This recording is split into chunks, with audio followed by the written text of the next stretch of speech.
Dear Great Pumpkin, I'm looking forward to your arrival on Halloween night. I hope you will bring me lots of presents. Who are you writing to, Linus? This is the time of year to write to the Great Pumpkin. On Halloween night, the Great Pumpkin rises out of his pumpkin patch and flies through the air with this bag of toys for all the children. You must be crazy. When are you going to stop believing in something that isn't true? When you stop believing in that fellow with the red suit and the white beard who goes ho, ho, ho. We are obviously separated by denominational differences. You must get discouraged because more people believe in Santa Claus than in you. Well, let's face it, Santa Claus has had more publicity. But being number 2, perhaps you try harder.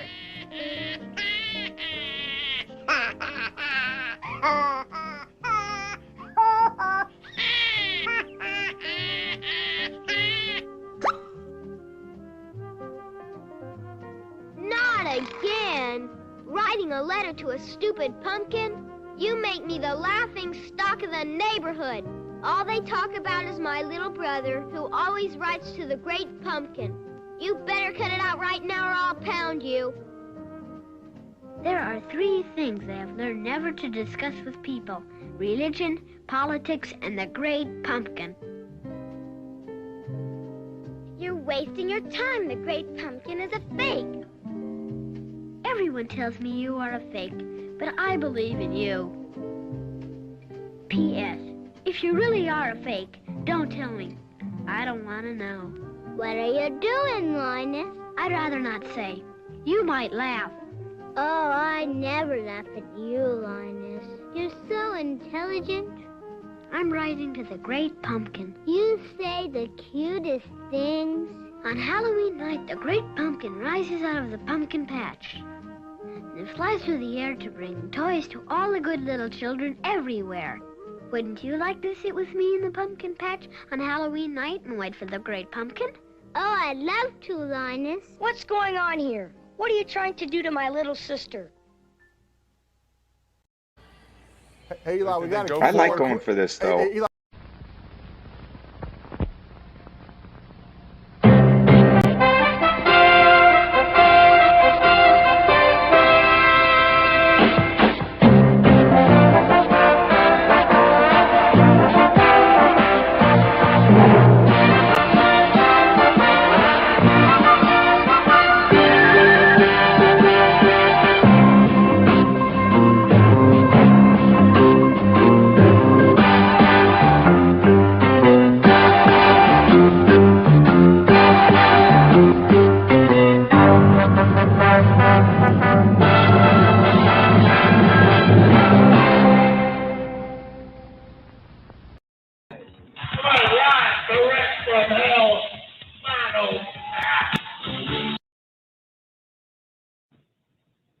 But hey, enough of my yakking. What do you say? Let's boogie. And that's my cue to start the show. Welcome to another edition of the Hard Rockin' Sports Show, live from high atop Hard Rockin' Sports Studios in beautiful scenic Monroe, New Jersey. We are your 3-hour weekly get-together where we bring you all the biggest news from around the world of hard rock, heavy metal, and a costly wide world of sports. And guys, if you like football, if you like sports, we're going to have a heavy-leaning show tonight. There's a little bit of music stuff. I got some, but we got a lot of football for you tonight, and we got a lot of sports in general. So I would guess to technically at the halfway point of the NFL season. So we're going to break down the midway point, even though I guess with the 17 weeks, we could probably go another week. But Jeff decided this week was the middle of the year. So we're going for it. So welcome aboard, guys. I hope you guys have had a great week. I hope your Halloween was good. I replayed the Great Pumpkin, Charlie Brown, as told by Linus. Linus has given 2 of the best speeches of all time with the Christmas and, of course, the Great Pumpkin. So I thought I'd replay that a little something. I opened the Sunday Audible show with that on Sunday, this past Sunday on Halloween. I hope you guys had a good one. I got to tell you, from what I saw, Halloween seems to be dwindling. And I don't know if it's COVID. I don't know what it is. It's just a quick pass by for a quick stopover for Thanksgiving. And I got to tell you, folks, I'm stoked. I got in the car the last couple of days. I've been listening to Christmas music. That's right. I got Christmas music playing in my car on the way home from work. I am soothed. I am relaxed. This is great. It's time for the tree. It's time for all that stuff. But I digress. We got a lot to talk about this week, so I hope you guys have had a great week. I'm looking forward to tonight. We got the Sunday Audible show this week. I'm still hoping for my special guest. He's away on vacation, so we're a little up in the air if he's going to be on this Sunday or not. I have to wait till Saturday morning to find out. But make sure you check out me and the boys on Sunday morning. Either way, 9 a.m. right here on the Sunday Audible stations. So let's kick the show off again. We're here November 4th. It is dark. It is cold outside, and it's football weather. We got a lot for you tonight. Plenty to talk about. Giants lose, Jets. I can't explain what I saw on Sunday. We got the World Series is over. We got a little Colin Kaepernick creeping up into our lives again. We'll do contenders and pretenders. We got Francisco Lindor. We got Ozzy. We got Adrian Smith. We got Aaron Rodgers. We got Henry Ruggs. We got election. We got a lot. I don't know. I hope you guys all voted out there. A good week, a good night for the Republicans. The woke party got slapped in the mouth a little bit.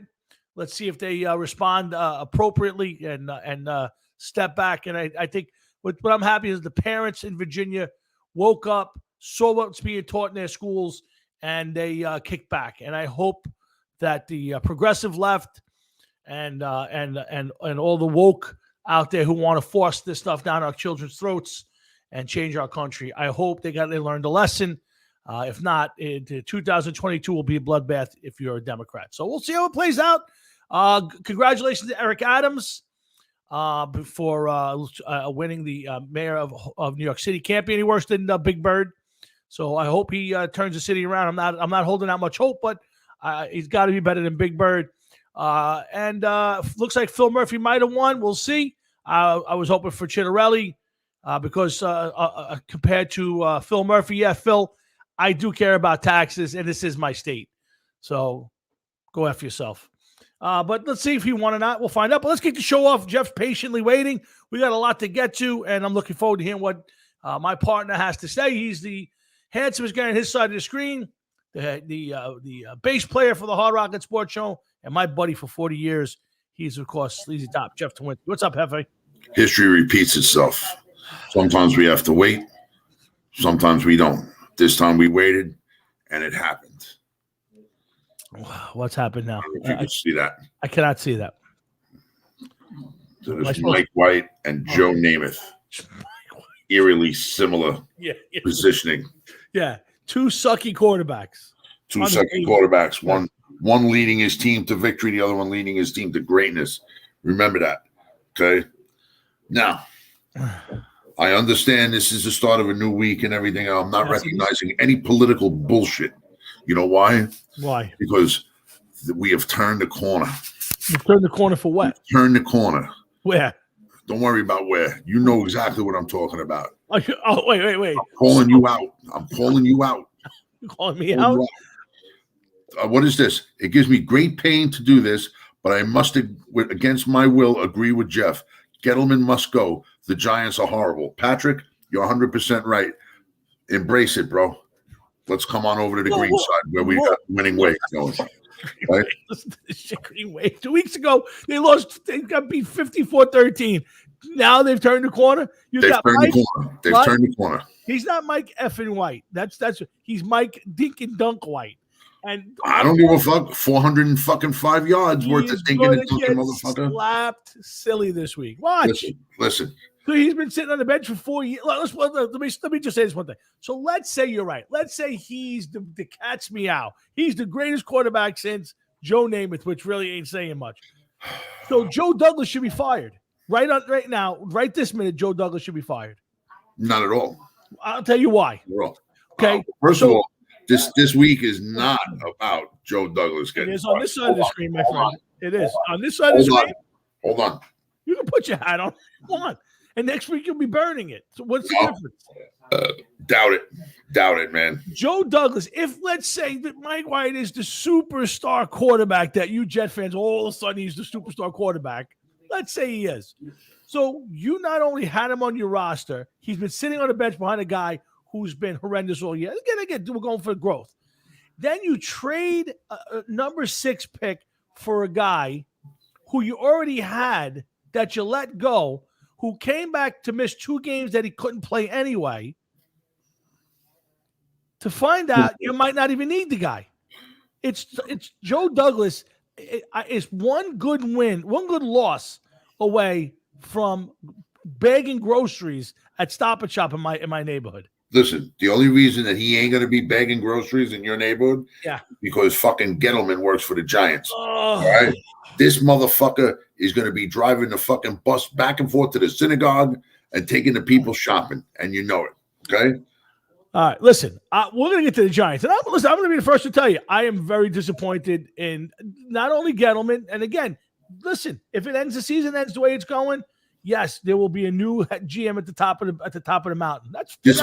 Listen, shit is going to roll downhill. New GM, and it's going to roll down the hill. It's going to go to the new coach. It's going to roll down the hill. No, John Mara just gave Joe Judge. Now, I'll tell you, I am very disappointed in Joe Judge. I thought he had a horrendous game the other night. Now, I know that, the whole headset thing, and there's been rumors now that there is some issues with the headsets. I'm sorry. You got to be prepared if you're a head coach. Hand signals, you figure it out. If it's happening every week, you absolutely have to be prepared. What the fuck kind of excuse is that? This has been happening every week every week we lose. It's because my headset doesn't work. So you don't get the shit fixed? Time out. That's not up to him. Do you know how it works? Bose has a representative at every football game every week to make sure that everything works. Let's hear this. This ought to be good. No, it has, right. So I'm listening, because you know what? I'm calling bullshit. But go ahead. No, let me. So I'm not saying you, but go ahead. So Bose has a representative every week. So if there's a problem with the headsets, it should be announced before the game. Second, the minute there's a problem with the headset during the game, both teams lose them. Correct. He should be going to the official. My headset doesn't work. They stop the game. They try to fix it. If they can't fix it, both teams lose headsets until it's fixed. So if you are having a problem and it's happening every week, shame on you for not making it a part of the game and having the other team not have a headset. So no.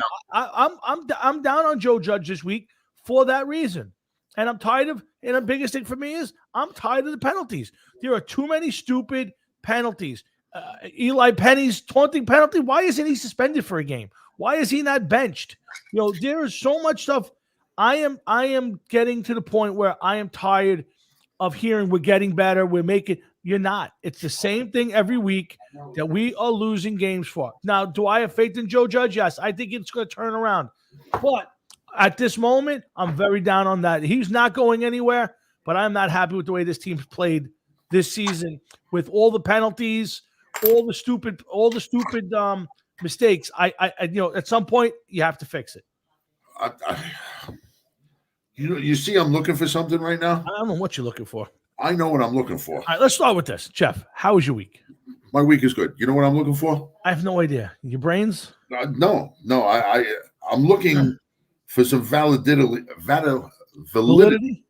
to your excuses. There's no excuses. I don't find any in this. I'm blasting my team for not being prepared. Listen, first of all, how come as two guys that do this radio show on a Thursday night as amateurs, know that in the NFL, if your headset's not working, that the other team loses their headset.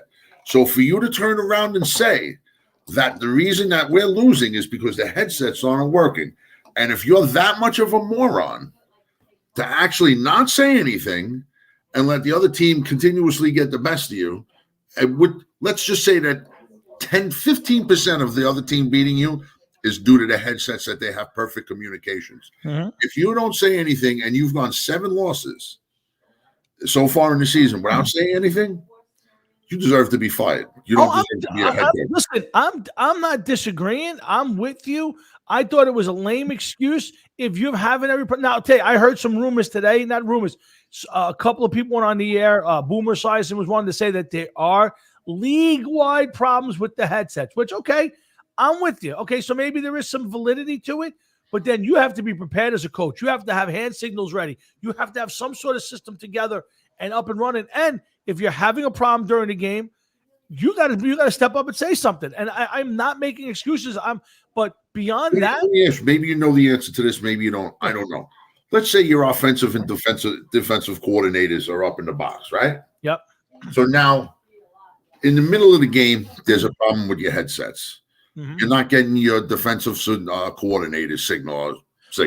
Right. I don't know what the problem is. I'm just there's a headset problem. Right. You can't hear the defensive coordinator. Mm-hmm. Is that coach allowed to come down to the sidelines in the middle of the game? Yes. So the coach can go up and down. I've never heard he wasn't, and I'll tell you the answer is yes. Okay, so let's say that. Okay, Tom, can you hear me? No, I can't hear him. All right, do me a favor. Go upstairs. Tell him to get the fuck down here right now.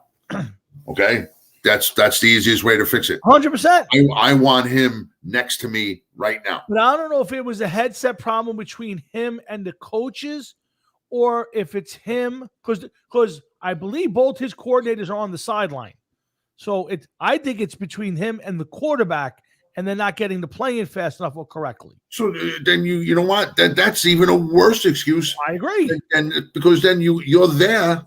So like you said, all right, let's just say that hand signals don't work. Let's say that they don't believe in using hand signals, okay? There's people constantly rotating play after play after play. So you bring them in, you're like, blue 38 draft right, or whatever the fuck they'll say. Something stupid like football. Yeah. You know that. Okay, and they'll go in and they'll know. If you don't know then you can use a hand signal, like, whatever. So there's ways. No, I agree. Listen, I think that's the least. To me, Jeff, though, that's the least of the problems for the Giants. My biggest problem for the Giants is these penalties. Another Patrick said too. Well, I mean, here's the thing. We lost the Washington game. You lose to the Redskins because Dexter Lawrence jumps off sides right over the ball. All right, it happens. We'll learn from move on. This week, O'Shane Zimenez goes off sides, and they negates an interception that would have stalled the go-ahead drive for the Chiefs and possibly given the Giants the opportunity to go down. Instead, Mahomes gets the ball back. They go down the field. He kicks the field goal, and we end up losing the game. And we get Eli and Patrick's right. Eli Penley made just a normal catch.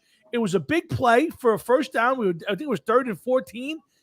And then he gives it right back. It's ridiculous. It's ridiculous. And to me, that falls on the head coach. Head coach is going to take the responsibility for all of the plays. That falls on so many different people, not just the head coach. That falls on the head coach, the coordinators, the position coaches, and more importantly, it ends up on the fucking general manager.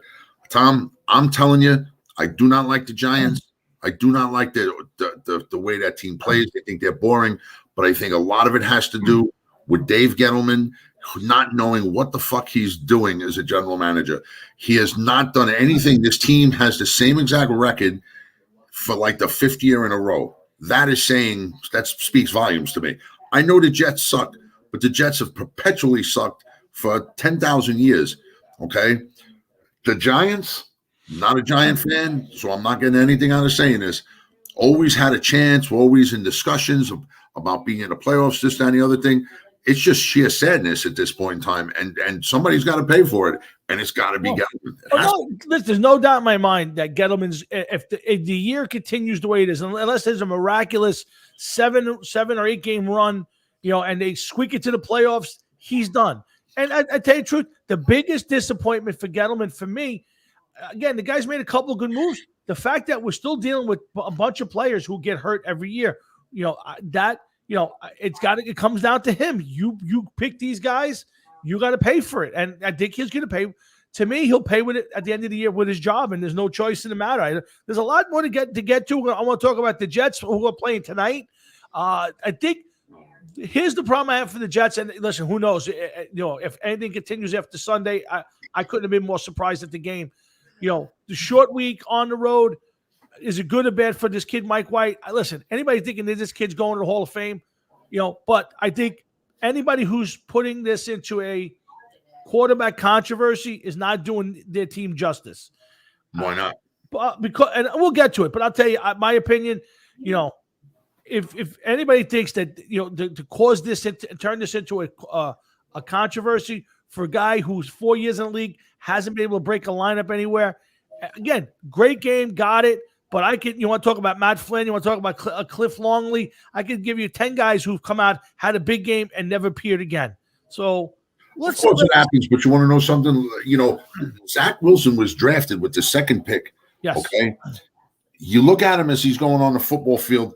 It reminds me of the time that I watched the Little Rascals and they were hiding from the giant. Do you remember that one by any chance? I do remember that one. Okay. That's what it looks like when Zach Wilson gets on the field. He looks like this little kid hiding from giants. Yep. He's built small. He looks small. He looks like he's more worried about his hair and his haircut and his good looks instead of getting out there and playing football. I want to see him get a fucking tooth knocked out. That's what I want to see. All right. I want to see him get messed up. I want to see him get dirtied up.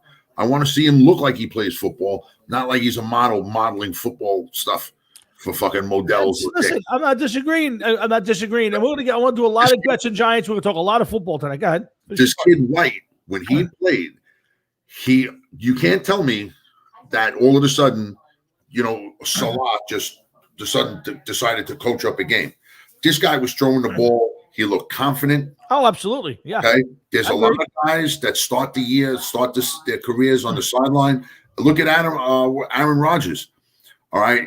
Yes, I understand he was a higher draft pick, but he sat how long and then ended up winning a Super Bowl? But he sat behind Brett Favre in the prime of his career. Who he sat behind? Rose. I could sit behind Brett Favre and throw, 50% completion rate, and the other 50% is interceptions. The guy was a gunslinger. Listen, this guy's been in the league for 4 years. Nobody's even heard of the guy. Listen, Jeff, miracles happen, stuff happens. Mike White could turn into a very good NFL quarterback, and it could spell the end of Brady Wilson before he gets into the Jets. Drafted 199th or something silly like that. Yeah. Mm-hmm. All right, and look where he is today. Oh, listen, anything's and possible. I'm not comparing him to Brady. Please don't. No, I didn't take it that way. I agree with you. Anything's humanly possible. Let's see.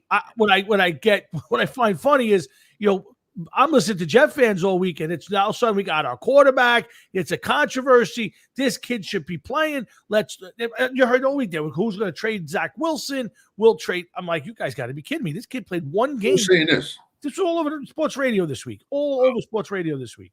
No, listen, would I give this kid another chance? Absolutely. Yes. Would I give him a chance if Zach Wilson comes back? Without a doubt. Without a doubt. How does he play it? Listen, if he plays another good game tonight, they win or lose, he throws for 275, 300 yards. He keeps them competitive. Yeah, you'd have to give him a thought because you know what? Zach Wilson has not given him a chance to play well and be in games. So but this kid has done one thing that Zach Wilson has not done. Okay. And it's very easy to say. He played with confidence. Agreed. Zach Wilson does not look confident. He doesn't even look like he knows where the fuck he is when he plays. Listen, okay? I'm not disagreeing. My only thing that I tell people is temper the enthusiasm. This kid is not the next coming of Tom Brady or Aaron Rodgers. Anybody could be the next coming of Aaron Rodgers or Tom Brady. They have to play. You don't know who it is. Yeah. Is Mike White that person? I don't think so. But you want to know something right now? If he was to win 3 of the next 4 games, then why not? Why not play him? Why not? Oh, absolutely. I agree with you 100%. If you're the Jets, he was throwing the ball. He looked like he was confident on the field. He didn't look like he was afraid. Where Zach Wilson is always, he looks, I'm going to throw at that guy. I'm going to throw at that guy. And the next thing you know, he's getting killed or he's running for his life. Yeah. He doesn't look like he looks off. I agree with Patrick. You played a hot hand, and if Mike White makes you more competitive, you leave him out there. Let's not fool ourselves. They had a perfect game plan against a team I think was looking well past them, and we'll see what happens tonight. Listen, that you got to wonder how much of that came into play too. Did the Bengals actually look past the Jets? Oh, absolutely. There's no doubt in my mind. They just came off a big win. You're getting the Jets who have no life in it with a quarterback who hasn't played 3 downs in his career, and now and you're already chalking up for a W. So listen, I think there's a lot of factors in it. If Mike White comes out there tonight and plays and keeps them competitive, hey, then you keep playing him until he's not competitive. And the kid's got to sit for the rest of the year and learn. Hey, you do what you got to do, and you make it a court, and you make it a competition next year. There's nobody guaranteed. Maybe it's just me because I'm expecting the boot to drop. You just never know. Okay, but I just do not get a good feeling watching Zach Wilson play. I said it for the draft. I didn't think he was the guy. I didn't think he was a pro quarterback in this level. Now, maybe he'll be a good backup. I agree with you. I've never got the good hit. Yeah, well, listen, you don't want to be wasting the second pick of the draft on a fucking backup. I mean, come on. Listen, I agree with you. But listen, we got a lot to get to tonight. We're going to have John Marhefka is going to join us about 7:45. We're going to run through the entire league. We're going to do contenders and pretenders at what we're going to call the midway point. We're going to give you our halfway MVPs. We're going to go through our biggest surprises, good and bad. We got Francisco Lindor. We're going to talk a little bit about the Giants and Jets. We got more Giants and Jets. Let's see. We got some Ozzie, Adrian Smith. Colin Kaepernick's going to creep back into the show. We're going to do that before we get John on. I want to talk a little bit about why this guy can't go away and why people just pay attention. But let's get my dad on and see what he's got to say. And then we'll get back to a lot of football and all that good stuff right here, the Hard Rock and Sports Show. Jeff and I here every Thursday night. Let's get my dad up and see what he's got to say. Hey, that's me. What's up, Pop? What's up, guys? How you doing? Good. How you doing, Mr. Florio? Yeah, just a little bit. I enjoyed it. I tell you, the World Series was a little better than I thought it was going to be. I kind of enjoyed it. Mm-hmm. More so because Houston lost. Mm-hmm. Sure. And I enjoyed it. It was very, very good. Yeah, I think Atlanta was a little bit of a surprise team. Not in the World Series itself, but just not having a great first half of the season, quiet second half, but strong. It's a good baseball team, and it was a good series. It wasn't. This wasn't a classic World Series. There was no big, huge moments, but it was a good series. I'm not going to hold you long. Go ahead, Dad. I heard it on one of the shows today, and I thought it was a very good question. If this is for you or for Jeff, anybody else you want to ask, if you had 3 games or whatever that you could actually turn back time and be there and watch it, what would be the 3? Ooh. Whether it's baseball, yeah. football, boxing, what 3 things would you love to see in person? Oh, wow. It could be 100 years ago. It could be yesterday. Wow. My pick, Good. you guys, I got to hear what yours are. Mine would be the first Ali Frazier fight. Okay? Okay. The second one would be where Mickey Mantle almost hit the home run out of Yankee Stadium. That's a good one. And the third one, probably, I don't think you would know, would be the second Tony Zale and Rocky Graziano fight. Wow. They got me on that one. Yeah. Wow, that one you got me on. I Yeah. would get you on that. Yeah, but it's a good question. Yeah, no. If you had your chance to go be back in time and see any 3 things, you know what? You say it's easy, but it's very hard because you only got 3 choices. Well, that's just. I mean, the first one for me is easy. Miracle on Ice. I'd like to be at the Russian game. The hockey game. Yeah, I'd like to be Russia USA for that game. That to me, that's one of the most exciting games of all time. It was a big game and it lived up to the billing. So that's one for me.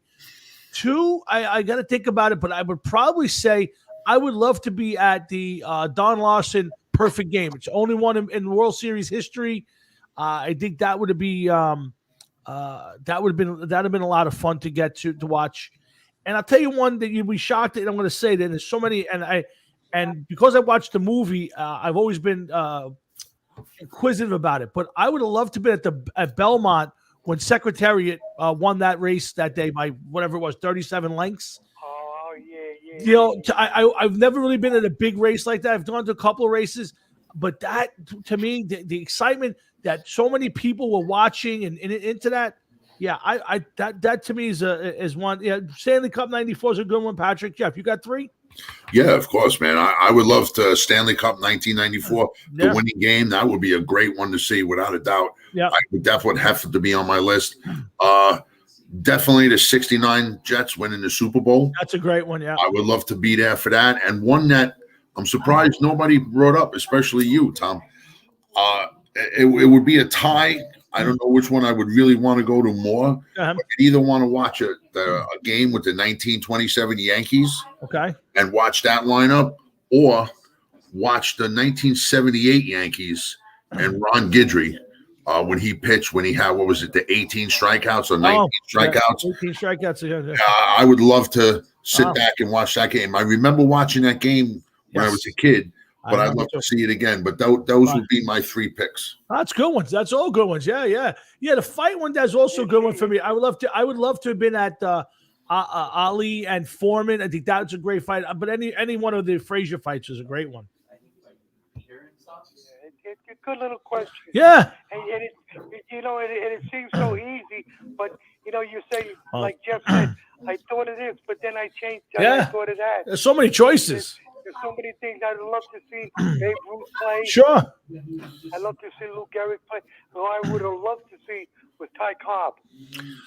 Yeah, Lou Gehrig. To me, anything that I would tell you that if I had to take one shot at it, seeing Lou Gehrig in his prime in a big game would probably be right up there with it also, right, Jeff? Oh, come on, man. That's why I say the 27 Yankees. Yeah. Can you imagine just sitting through that game and just the names that you will be hearing announced and just to watch them play? And I mean, I couldn't name one particular game. No. But I mean, it would definitely want to be maybe the one where they bludgeon somebody the most, Yeah. That's a good one, Pop. That's a great question, and I'm going to throw it out there all night long and see. Toss it around. Yeah. See what you get out of it, and you'll get some funny things. Like you said, you never heard of Tony Zale and Graziano, but that was one of the classic fights. That's when he won the title, Graziano. Yeah, listen, and as coarse as he was in the movie, he was even worse in person. Oh, really? He was a real typical New York. We had lunch with him. Oh, really? On the job. He came by, and we was all sitting outside, construction. You eat sandwiches, and he come by and, hey, Rock, how you doing? He came over, he was talking to us, and the guy said, Rock, I give you some sandwich? He said, what do you got? And said, like a roast beef sandwich. Yeah, sure. He broke off half the sandwich. And the guy, he sat down and he ate with us. Nice. Like he was a construction worker. But you could look at him and see you did not want to get him mad. That's funny. He was a real street brawler. Yeah. He wasn't a boxer. He was a street brawler. Oh, yeah. I'm not going to let you guys all right, Pop. Thanks, man. That's a really good one. Somebody else come up. You got it. All right, guys. Thanks, Pops. Let's see you over the weekend. See you later, Mr. Florio. All right. That's my daddy. Brought a good question, Jeff. That's it. Yeah, that's a great one. I'm surprised we never once ever thought of that one. That's a really good one. I like that one a lot. Yeah, I do, and I'm going to keep that around. And when we have guests on, we're going to ask them that. I'm going to ask John that when he comes on later. Yeah, it's an interesting question because the possibilities are obviously endless. There's so many different things. Like, do you go with I think you hit it right because you said it doesn't have to be any specific game just to watch that lineup play in 1927.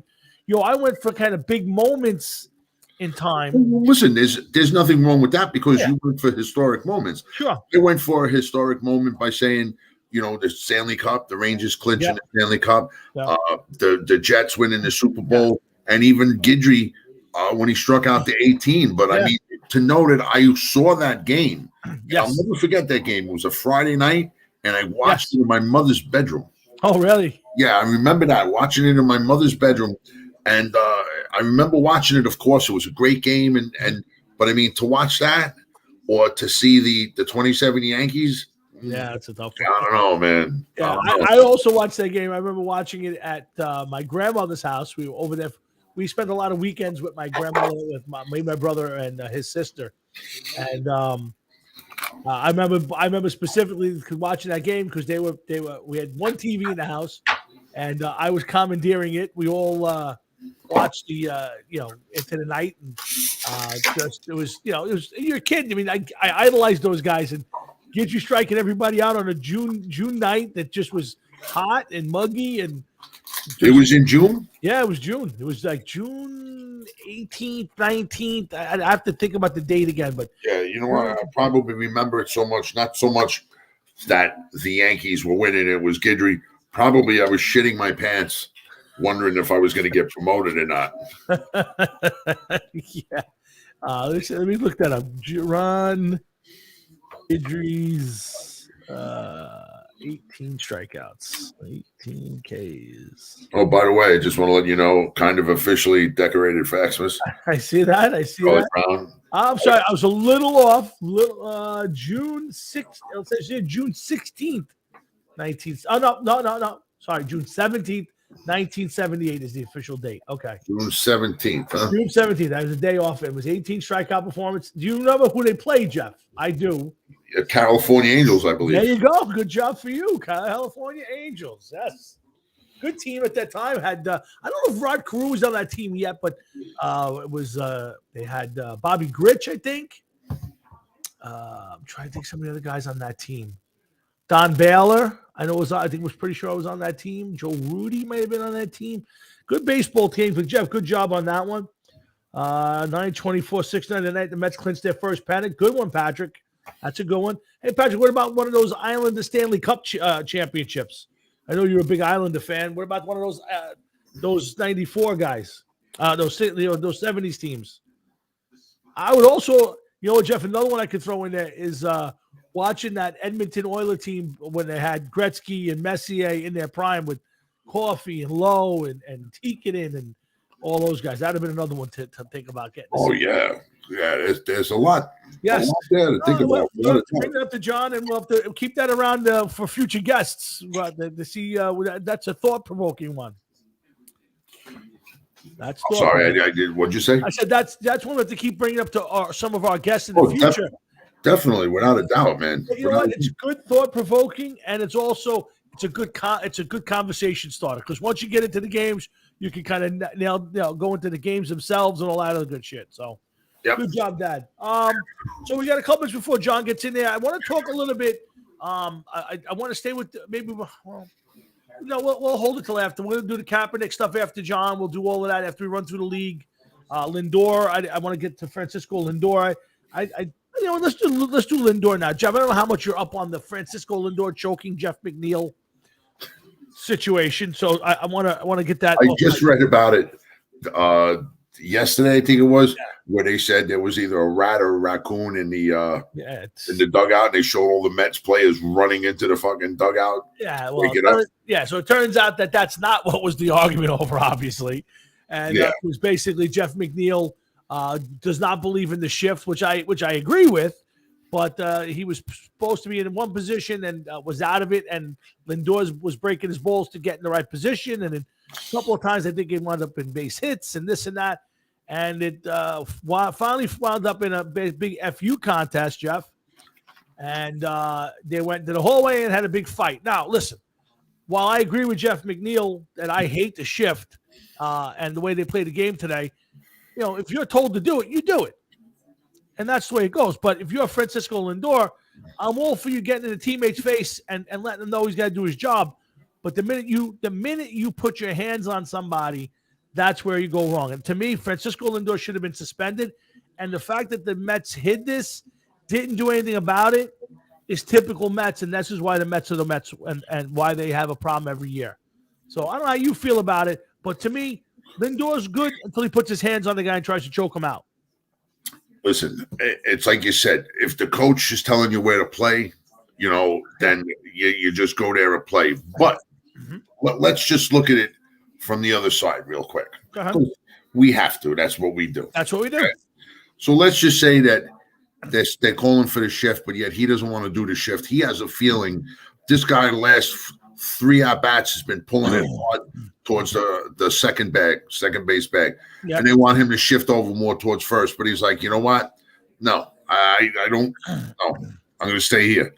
And then he makes the play. Yep. Okay. And then it happens again. And then you know what? He makes another play. And now all of a sudden the guy looks like a genius because he didn't listen to anybody. He went with his gut, but he made 2 great plays. But I know from reading it, and I know from what you just said, it didn't turn out that way a couple times. So everybody was pissed off at him. Sure. So, listen, if you're told to play that way, you're told to play that way. Evidently, somebody else is going to take the heat if the ball gets hit where you were, not where you are. Correct. So if your coach is saying, listen, get over there and stay there. Yeah. And you don't, it's on him. He has to explain that. You could turn around and say, listen, I would have rather have been in that position, of course, but this is what the coach called, and I got to play what it is. You got to toe the company line sometimes in a game like that. But Lindor, it's not up to him unless he's the team captain, which I don't know because I'm not a Met fan. Unless he's the team captain and he's pulling a player off to the side, maybe he shouldn't be saying anything to anybody. It's not his position. Is he looked upon as a leader of the team? I would say with his position at shortstop, that kind of gives you the, that he's the high paid guy in the team. And yeah, I would say he's a guy who's respected.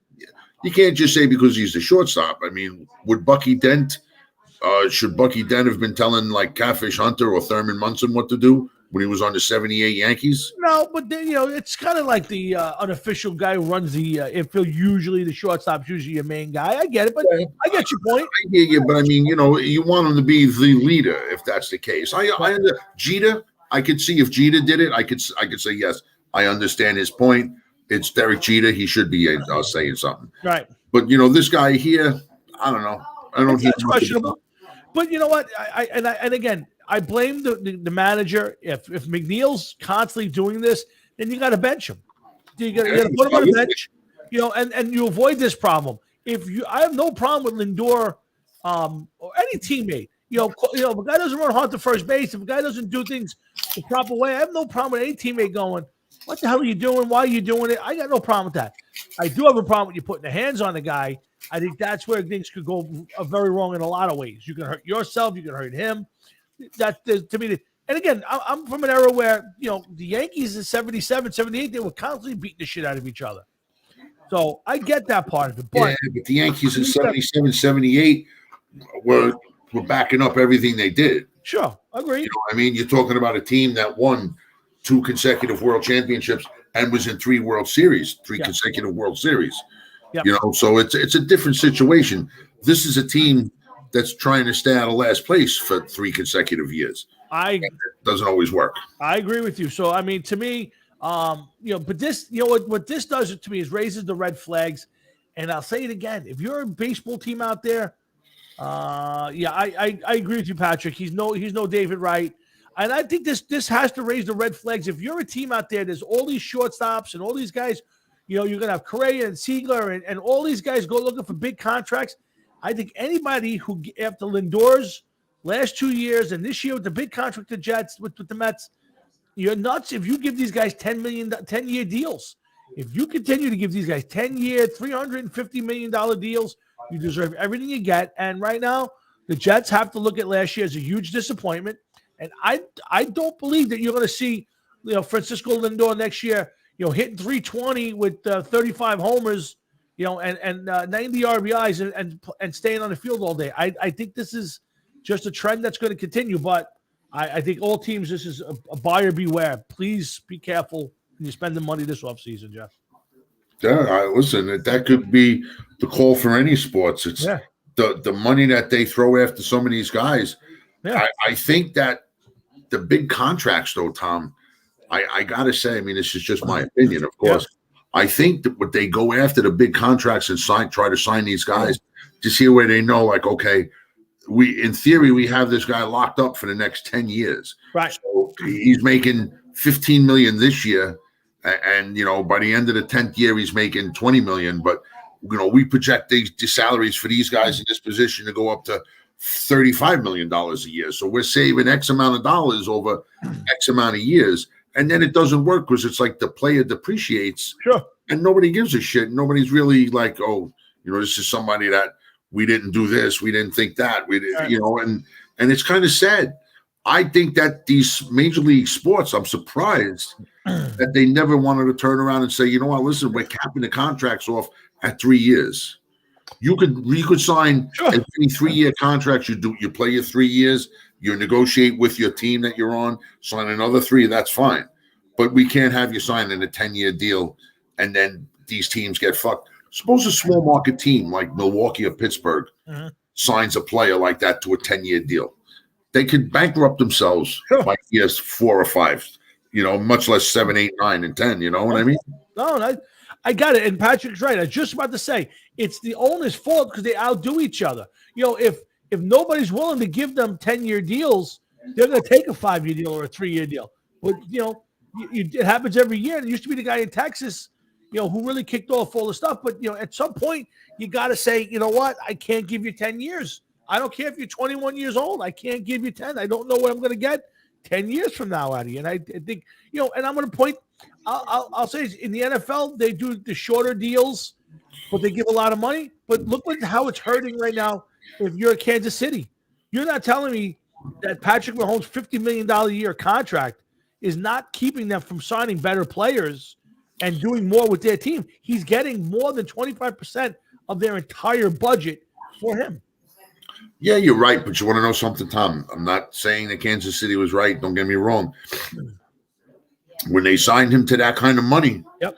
All right, the thought was that he's going to take them to Super Bowls. Agreed. He's going to do this. He's going to do that. And it hasn't really worked out according to plan. I mean, listen, he still has a chance to rebound. So he had one bad year so far. He could even still rebound and get that team going again. But, it is what it is. But you're 100% right. I hear you. But like I said, I think that these guys are afraid that they know that these contracts are going to get out of hand. So they'd rather pay a little bit extra now because they think that they're going to save money later on down the line, where Mahomes is getting $50 million. Maybe by the time his contract's over, there's some guys making $70 million a year. It's hard not to argue. I mean, to me, this all started with the Kirk Cousins $28 million a year contract for a guy who was basically an average quarterback at best in Washington.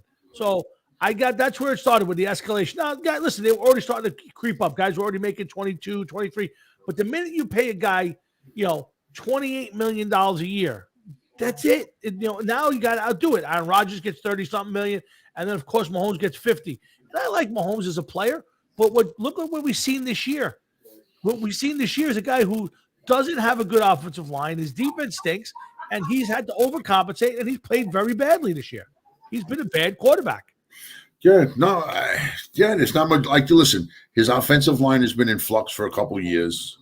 So, it just goes to prove an offensive line is very important for these quarterbacks. Of course, we know that. And it's just one of the problems they have. I know their defense sucks. And, listen, I would love to see them get back on track and get back to winning Kansas City. I think it's good for the sport to see where it takes away from Brady and everything that the what do you call it did for so many years, the Patriots did for so many years, and kind of shifts the focus away from Bill Belichick in New England. I can't stand them. You know that. Well, we'll get to some of those games later on. There were some good games this last week, and Billy may be coaching his best football right now this year. This team has been impressive the last 2 weeks. Only one win out of those two, but I think the Patriots play. But we'll get to that later on. Lots to still get to tonight. Hard Rocket Sports, Jeff and Tom here. Waiting on John Marhefka to start our football run through. We're going to give him another minute or two. We're probably a little busy right now. And we'll get to a lot of good football. I also want to bring up the arm barn and the bullpen controversy. I'm sure Jeff's aware of this. Yeah, I saw that. You got to be kidding. We'll talk about that and Kaepernick and a whole bunch of other stuff after all of that. We'll run through some stuff. And, again, we're here every Thursday night, Jeff, me, and all of you guys. So make sure you keep coming back. The holiday season's upon us, folks. So make sure you tune in every Thursday night. We're going to have some special guests. And, I got to ask you something, man. Yeah. You're running too far ahead. You're not giving me a chance to jump in. I'm sorry. You're not giving me a chance to jump in and then say anything. What's going on with the holiday season with you? What's the tree projection? All of this good stuff. What do you got for me? All right. Well, the tree projection is I want to go quick. I was debating starting this weekend, but I think we're going to go real tree. So I might have to skirt it one extra week. Don't want to go too soon. Wow, a real tree, huh? Yeah, we got the whole room in the back. So, and we're going to get to Aaron Rodgers and the prima donna stuff. Yeah. I got the room in the back now, and I'm thinking of going real tree. We're going to do an entire Christmas theme in the whole room. We're gonna nice. Yeah. So let me ask you, for a guy who, I know you've done real trees, you do the fake trees. We do 2 trees a year. Yeah. We do a real tree and a fake year. Right now, we are in intense negotiations. Okay. Over which tree is going where. Okay. We don't know whether to get a full-size real tree for the dining room this year or put a 6 or 7 footer in the dining room this year, like our artificial trees, and put the real tree downstairs. We have a change of light coloring from colored lights to white lights. This is going to be big, but I did tell my wife that we're going to be starting extremely soon. Probably next week, I'm going to be starting actually putting lights in the windows so that I could do like 2 windows a night or something silly like that and get everything done and have a test lighting. Nice. Test lighting. Test lighting for windows only, test lighting. Will you be doing a Facebook Live test lighting? We have a test lighting of Facebook Live. No, but I will Facebook it. Okay. Of course. You know, I can't be in here plugging everything. I can't trust my wife to do things the way I'm very retarded. I do things a certain way. They got to be done a certain way. Okay. Understood.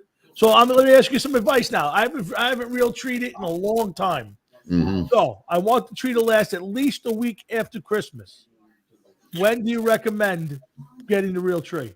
I would get it as close to Christmas as possible. I wouldn't Really? put it up in November. Oh, that's not good. I have to have my tree up soon. Oh, listen, do you have to have it up on Thanksgiving or after Thanksgiving? When do you usually put it up? Well, it varies.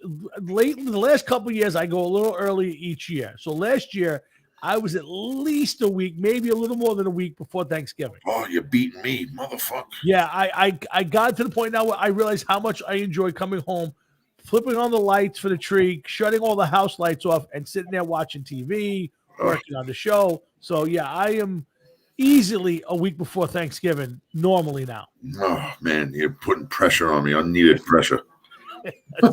So, I made a run to CVS last night just to fucking do recon on Really? the style. See, now I haven't. That'll be this weekend because we're battling over the theme. I want to do one of 2 themes. I either want Rudolph's Misfit Toys as my theme. I want that. I want a whole room with all the Misfit toys and Rudolph and the whole thing, and Santa dangling from the ceiling, coming down into the thing. I want to do the whole thing, or it's got to be Peanuts. I want a Charlie Brown Christmas with the little tree, the whole village. I want a whole big thing, which she is not keen on. No, why not? She's not a fan of the Charlie Brown. Really? She's not a fan of Charlie Brown? No. So I'm actually going to send you something there right now. Okay. Just to rub it the fuck in. Oh, thanks. Thank you. So we'll go look at that. I got it coming up on the screen. Let's see. It's not popped up yet, but I'm sure. Well, no, I sent it to you on your via text message. I'm on my text message right now. Oh, okay. Oh, very nice. Look at you. Okay. That was my downstairs. That is what I'm looking for. Yeah, and then this was last year in my dining room with the real tree. It was a very small real tree, but it didn't pop up yet. Okay. Wow, should be coming any very nice. Any minute. So that was just a quick glimpse of the real tree. I see that. Very nice. And let's see. I don't know if there's anything else that could really show you. This was a heart-wrenching picture. Basil's first Christmas blind in front of the tree with her little halo on when she was crashing into things last year. I have to get to pop up on the screen here. There it comes. It's downloading as we speak. Aw. The halo, like a little angel, Jeff, like the little angel is. Yeah. That is a nice picture of the tree, up lights, the whole bit, Jeff. You got a nice little shot right there. Okay, and then this is the last one because I don't want to give you too many ideas, but this is, you could zoom in and look at my Peanuts village. Okay, it's downloading now. Sorry, folks, you have to indulge us. It's getting to be Christmas season around here. We gotta have some fun. I like the Snoopy on the floor. That's very cool. Yeah. Yes. That is what I'm talking about. Snoopy everywhere. I want flying Snoopies. I want Charlie Browns. I want Linus. That's another thing too. I have bad news for you. What? And I don't know whether I should say it or not because I don't want to destroy his for you. You're not going to destroy it. Go for it. It is going to destroy it for you. It's going to destroy it for you. That song, Snoopy and the Red Baron. Yeah. Did you know that has nothing at all to do with Christmas? Yes, there's nothing to do with Christmas. Oh, okay. All right. Yes. As long as you knew that. But it is a Christmas song. It is officially only played during Christmas season. Really? Yes. I did not know that. Okay. The only time you'll hear that song is during Christmas time. When I listened to it. Well, then listen to it. Christmas bells, oh Christmas. That's the theme of it is Christmas. It's supposed to be not the one I heard. No, listen. You want me to play? I'll play it for you if you want me to. If you have it, go ahead, man. Hold on, let me see. Hold on, let's see. You ain't hurting my time by playing. Let's see if I still have it on my screen here someplace. I do. Ready? Here it comes, Jeff. Okay. Let me know if you can hear it.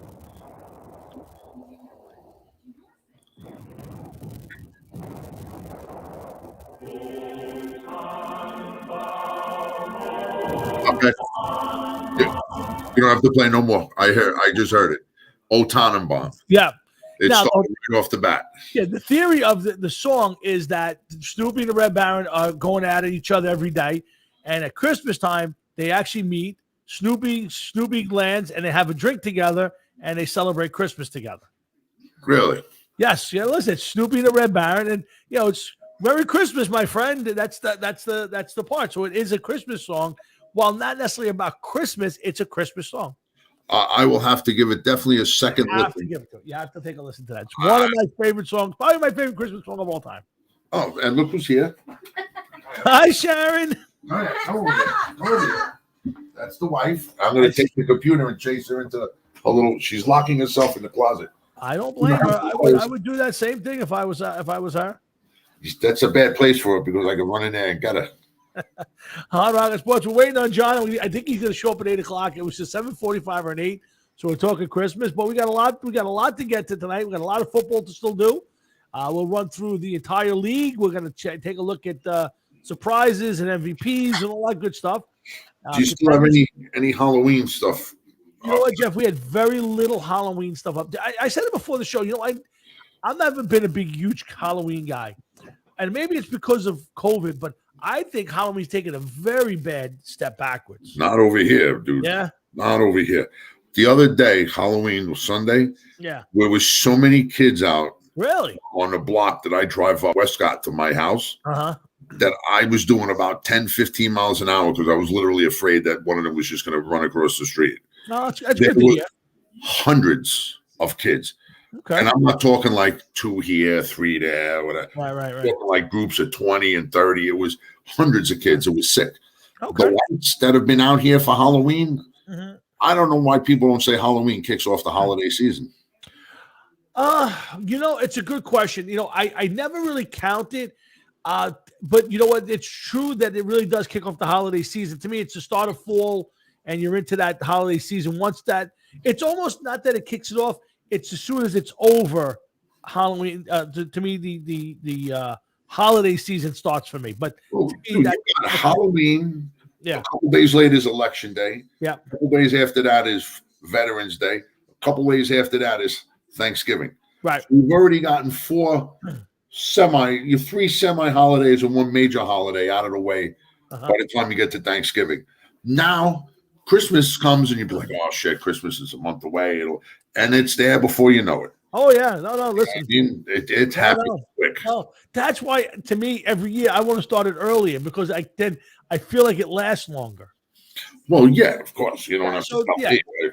Yeah, so to me, I'm already looking for stuff. No, Tom Patrick, I get no trick-or-treaters at all. I don't even see them in the neighborhood. We don't live on the beaten path, so it's kind of like you can't walk here. So you have to drive your car, get out, and then hit the area.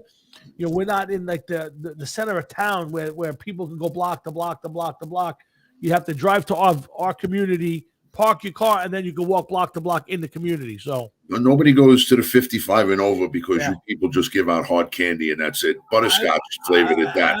Let me tell you something. I can't tell you the last year I actually bought Halloween candy for anybody. Dude, my wife she buys candy every year. This year she bought M&Ms, right? Had a bowl of M&Ms ready. Then out of nowhere, nobody was coming. Somebody rang the bell. By the time we grabbed the dog, we had to get her, grab the dog, put her behind the counter. I grabbed candy, went to go open the door. The kids were like, "This is taking too long." They jumped. They left. Yeah. So I had to tell her. I think I ate like 3 candy. There she goes again. Look at her. Look at her. There she goes. I had to make her give away all of this candy at work. Oh, really? Yeah, because she, listen, unlike me, you know what I used to do? What? You wanted to be the kid that opened the door and found me. Because I wasn't getting up and down, up and down, up and down. So the first kid that came, I just like, here, kid. And I just dumped the fucking thing in their bag. Now go home. I'm out of candy. Go away. Don't come I'm out of candy. Leave. And the parents used to like, what the fuck is the matter with this guy? But I was like, I don't want to be getting up and down all day long for fucking kids and candy. I don't know about Patrick, but I'm surprised that we don't get trick-or-treaters for the simple fact that I would think that, people's grandkids would show up to trick-or-treat at their grandparents' house and then hit a few houses along the way. Now, I don't know if it's against the rules here. I never seen anything that it was, but I'm living in this community 3.5 years now, never seen anybody. Even in my town, I think the 1 year we had like one person stopped at our house and then never had anybody again. And it's just, from that point on, I stopped buying candy. If they come, you're getting a wave and a hearty hello, and you're out the door. Yeah, here's a can of soup. Yeah. You like tomato or chicken rice? Which one you want? Yeah. Imagine doing that to a kid.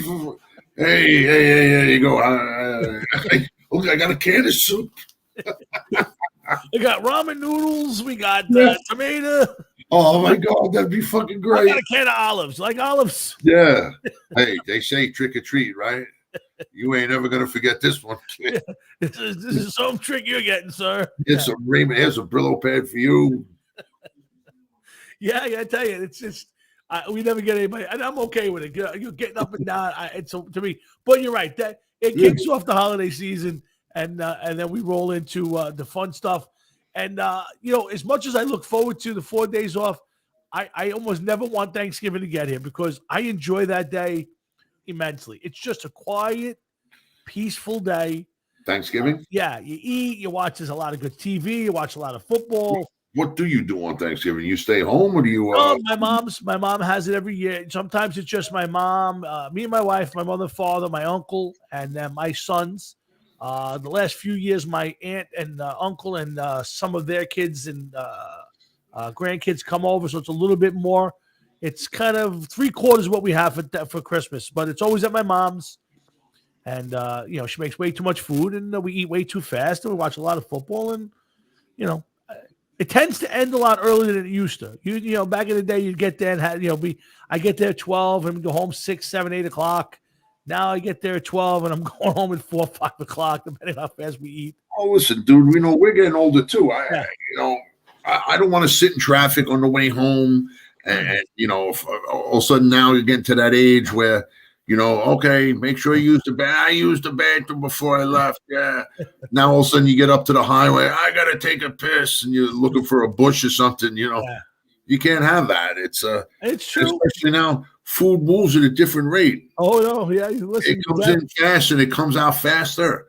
You need to be in a good way before you make your way home. I'm lucky that I have my Thanksgiving and Christmas Eve about 3 minutes from the home base. Oh, yeah. So you can pretty much make it even with it sticking out. I got a good chance. Along the way. I got to take this. Hold on. Go ahead. So, Hard Rock Sports, Jeff and Tom hanging in there. Hope you guys are enjoying it. Huh? I guess not. They hung up. All right, no problem. So John should be on any second, and then we'll kick off the football end of it. Talking a little holidays right here. We're looking forward to the holidays here. We're going to start playing some holiday festive stuff each week. And we're going to have our Christmas show the night before. It'll be December 23rd. We'll have our Christmas show. We're going to invite on a bunch of people and, getting ready for to the holidays. And right after that, we'll start gearing up for a lot of football playoffs and ready for our Super Bowl show. So lots of stuff coming up right here. And, of course, on the Sunday Audible show, we'll be doing a lot of the same stuff. So make sure you check us out Sunday mornings at 9 a.m. where all of us get together, including our good friend John Marhefka. And we talk football. This Sunday, we might have a really big guest.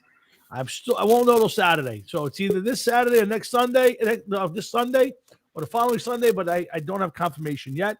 And Jeff, I ran it by John on Sunday. There's a small chance if you're available, we may do a Thursday Thanksgiving special for the Sunday Audible show.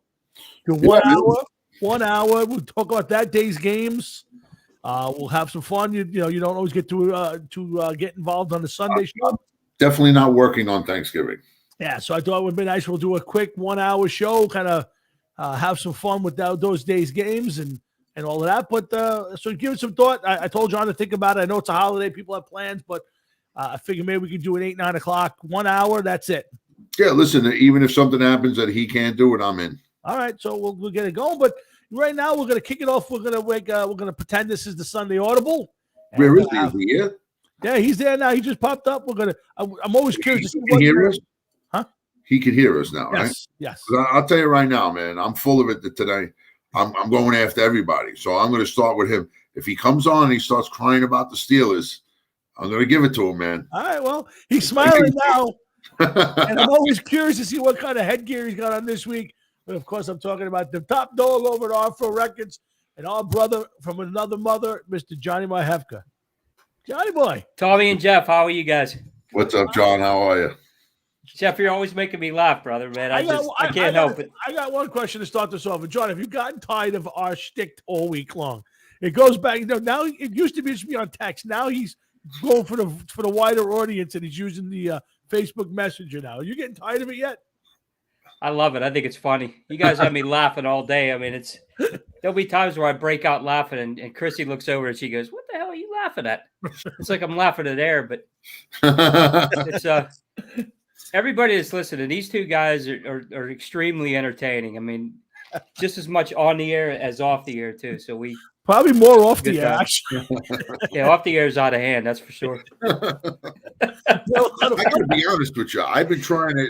John, you strike me as a cool guy and everything, but I don't know exactly what your sense of humor is. So I don't want to say the wrong thing, and because the shit that me and Tommy say to one another when you're not in the text is like really bad. And some people would just be like, I can't be bothered talking to you guys because it gets out of hand. It's like, hey, what's up? Fuck you. And then it just goes off from there. You know what I mean? Yeah. So if you're doing it, you're going to see some shit, man. Yeah, there's some days it's like a 6:35. Listen, bitch, this is it. I'm tired of sitting back on this. It could be either one of us. And you get that. One morning I'm at work, right? And my phone is going off. And I'm like, who the fuck is this? I had already texted my wife. I texted some other guy at work, and I see it's from Tommy. So, of course, I answer. I look at it, and it's just an attack. It's just a blatant attack. It's like I'm sitting here minding my own business doing work, and it's like he just came in. It's like, motherfucker, and just started slapping the shit out of me. I'm like, what the fuck is this? And I even asked him, I said, what's this attack? And he goes, because I struck first. Fuck you. And that's it. Yeah, it's usually I'm to work and I get like Classic. 5 in a row from him. I'm like, right, today this is it. I'm going on the offensive. He's getting attacked before I It hurts. It's always Jets and Giants too. I mean, it's every low blow you could possibly get between the two teams. That's what these guys deliver. That's it's what we got, John. It's all we got. It's low blows at this point. But well, John, I'm glad you cleared out some time for your busy schedule to talk a little football with us. We talk football on Sundays, but tonight we'll do a little something different. I want to kind of run through the league, kind of a halfway point, a report card of sorts, and we'll talk about some of the surprises in the league and some of the odd things that are going on. But I want to get you guys a couple of news items that are bouncing around. And the first one is I'm shocked, and maybe it's because of who it is, but Aaron Rodgers is taking such a beating right now with the whole no vaccine. Maybe he was vaccinated, wasn't. They weren't sure, and gets COVID. And a lot of guys have gotten COVID, but this guy, John, seems to have taken a huge beating this week. Well, just like anything else in this league, I mean, quarterback is the focus of 90% of the attention that goes on out there. It seems like, and with him being such a high-profile player, the guy's won 3 MVP awards, league MVP awards. So, I mean, he's, and what's bad about this too, guys, is he's doing this and he got, infected and he's missing a game, during a time where you need to keep winning. I mean, you need to, you get the Chiefs coming in, and the Chiefs have been one of the most disappointing teams this year. I mean, and for them to lose Aaron Rodgers, I mean, you take a loss here, you any loss that you take now is playoff positioning, and you want to have a game at home against, with Green Bay. I mean, trying to have somebody come up there and try to win a game in a playoffs, that's to a huge advantage to those guys. Now, Jeff, people are ripping him apart, man, and I guess he's unvaccinated, but there are plenty of guys. Saquon Barkley's vaccinated, and he got COVID. He's out. Nobody's ripping Saquon Barkley. Is this a case because of it's Aaron Rodgers and he seems to have taken a big hit in the offseason? Or is this? I think that has a lot to do with it. He didn't want to go to Green Bay. It seemed like he was holding them hostage and, everything else that he was doing. And then, it kind of makes him the bad guy right there. For years, everybody thought Aaron Rodgers was the good guy when he was making his State Farm commercials. He seemed like a personable guy. And then all of a sudden, he doesn't want to go play in Green Bay anymore. And then he's coming up with these stupid-ass fucking commercials. Somebody buy this man a fucking bottle of shampoo, please, and get him a haircut. Tired of looking at this guy. The new look is just not doing anything for me. Not that I give a shit what he looks like, but he just making him look like an asshole. It makes him fit the part of the asshole. And, once you open your mouth in the NFL, you get a certain attention drawn to you. Right. So now here he is. He's got, COVID. He's getting more attention drawn to himself. It was just starting to get quiet. John, you brought up a great point. You just beat an undefeated Arizona Cardinal team. So now you are the number one seed in the playoffs as of right now. Now you miss a game. You could have put some distance between you and the Cardinals. If the Cardinals win and you lose, they're back in number one spot. Right. So, it's a bad time to get sick. And I understand that you could get COVID at any time. And here's hoping that overall he's okay and he rebounds quickly. Mm-hmm. But you have to remember and think that, there could be some ramifications for missing a game right now. It's an important time of the year. If they had a 2-game cushion that they could afford to miss up a game, then okay, it is one thing. But, it could be bite them back in the ass and come back to haunt them at the end of the year, without a doubt. Oh, 100%. And you guys brought up commercials. I'm going to ask this question. Who has the better commercials? Was it Baker Mayfield or Aaron Rodgers? Aaron Rodgers, the early ones were good. Who's better now?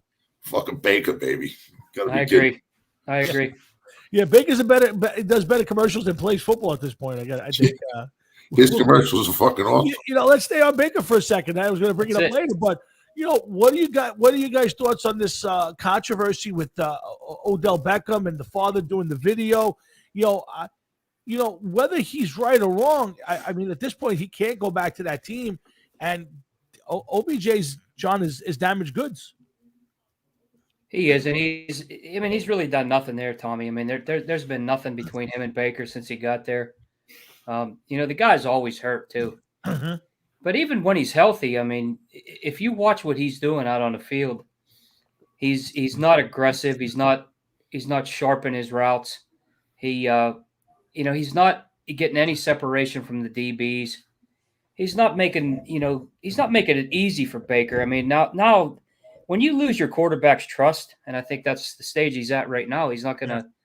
You're not going to rebuild that. It takes a long way to come back from that. And right where he's at now, he needs to. He's hurting the team big time. Oh, I would agree. And Jeff, I mean, you're looking at OBJ. Here's a guy his first year or two in the league.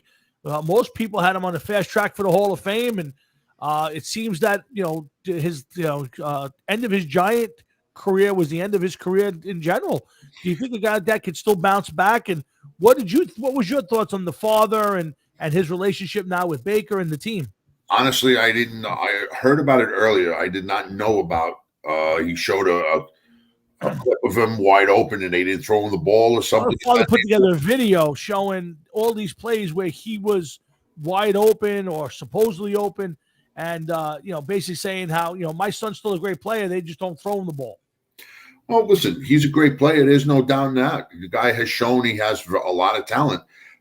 He was also shown a big number on a piece of paper, and he signed it. Yep. Now, there's no reason to play hard because he's getting this money. You got to remember when these guys sign these huge contracts like this, and I don't remember the numbers that he got, so please don't ask me. I don't remember, but when they get these huge numbers, what's the sense? They're getting numbers no matter what. They're getting this money. It's already theirs. They don't have to play hard no more. They already played. They're playing for money. It's a money league. They don't care about a trophy anymore. There's no reason for them to care about getting their name on anything other than that check. And that's what they're there for. That's why you'll see guys that are playing for the Super Bowl this year, and then next year they're signing with the 1-16 Lions. It's all about money.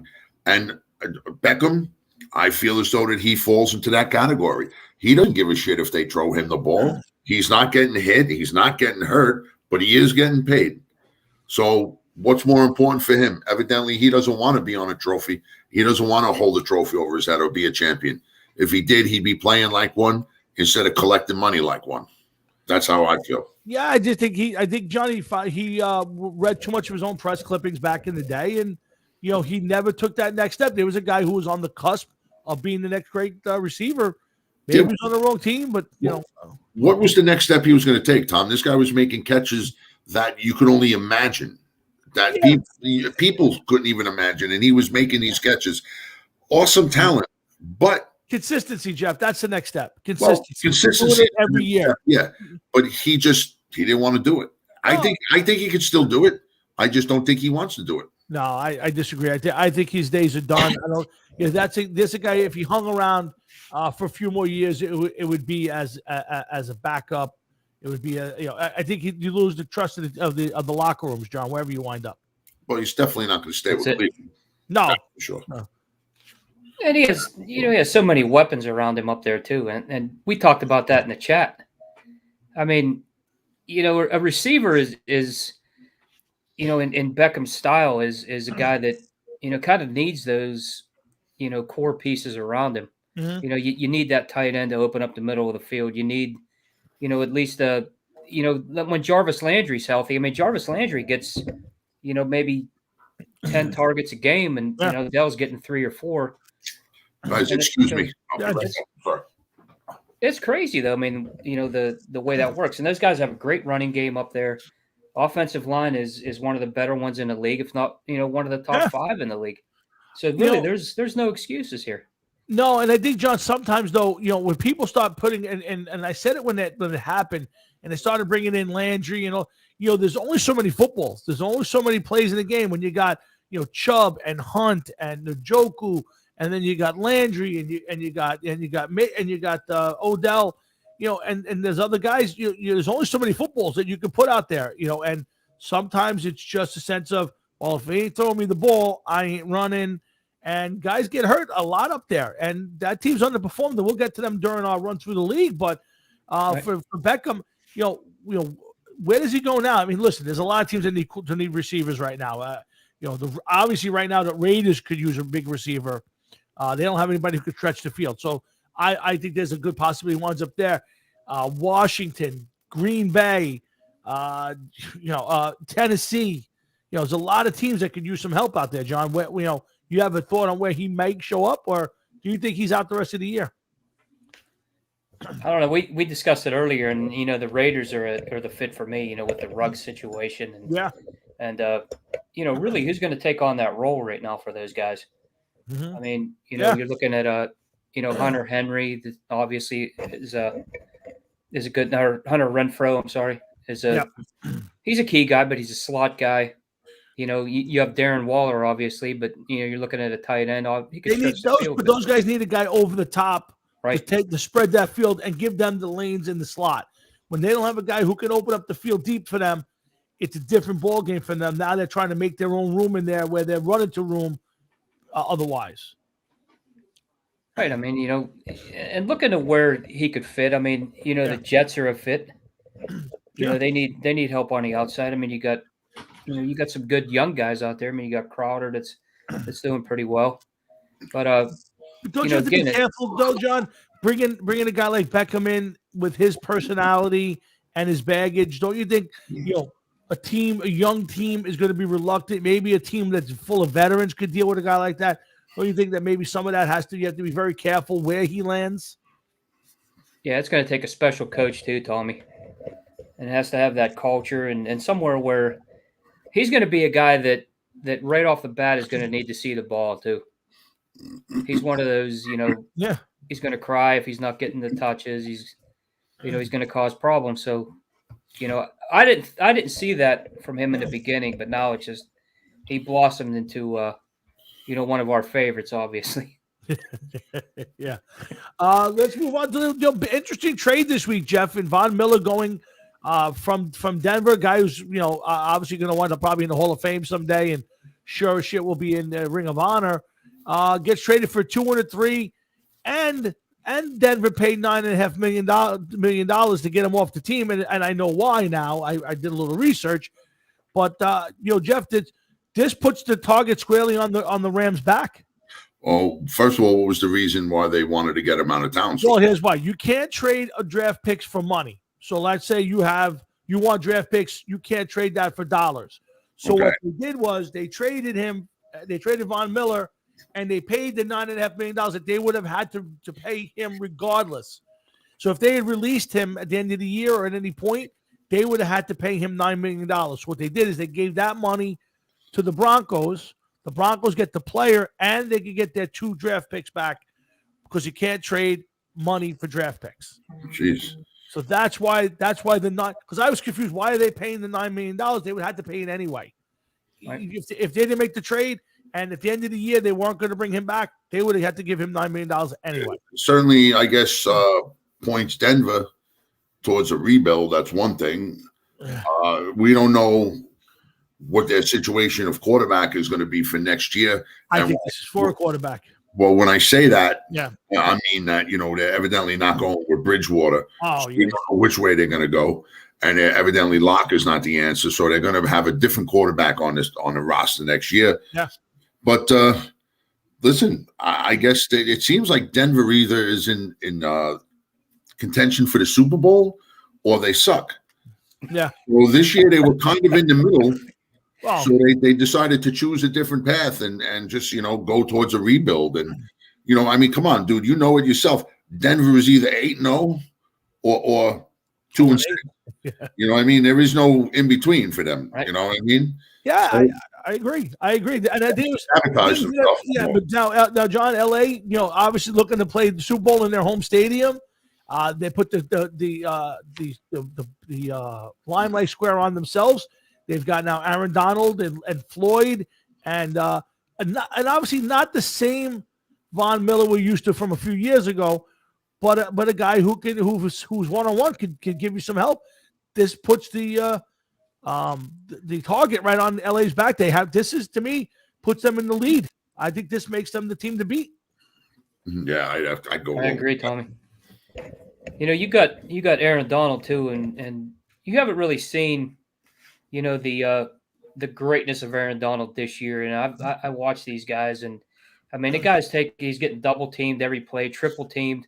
I mean, they'll have 2 linemen on him and a back over the top when he comes in.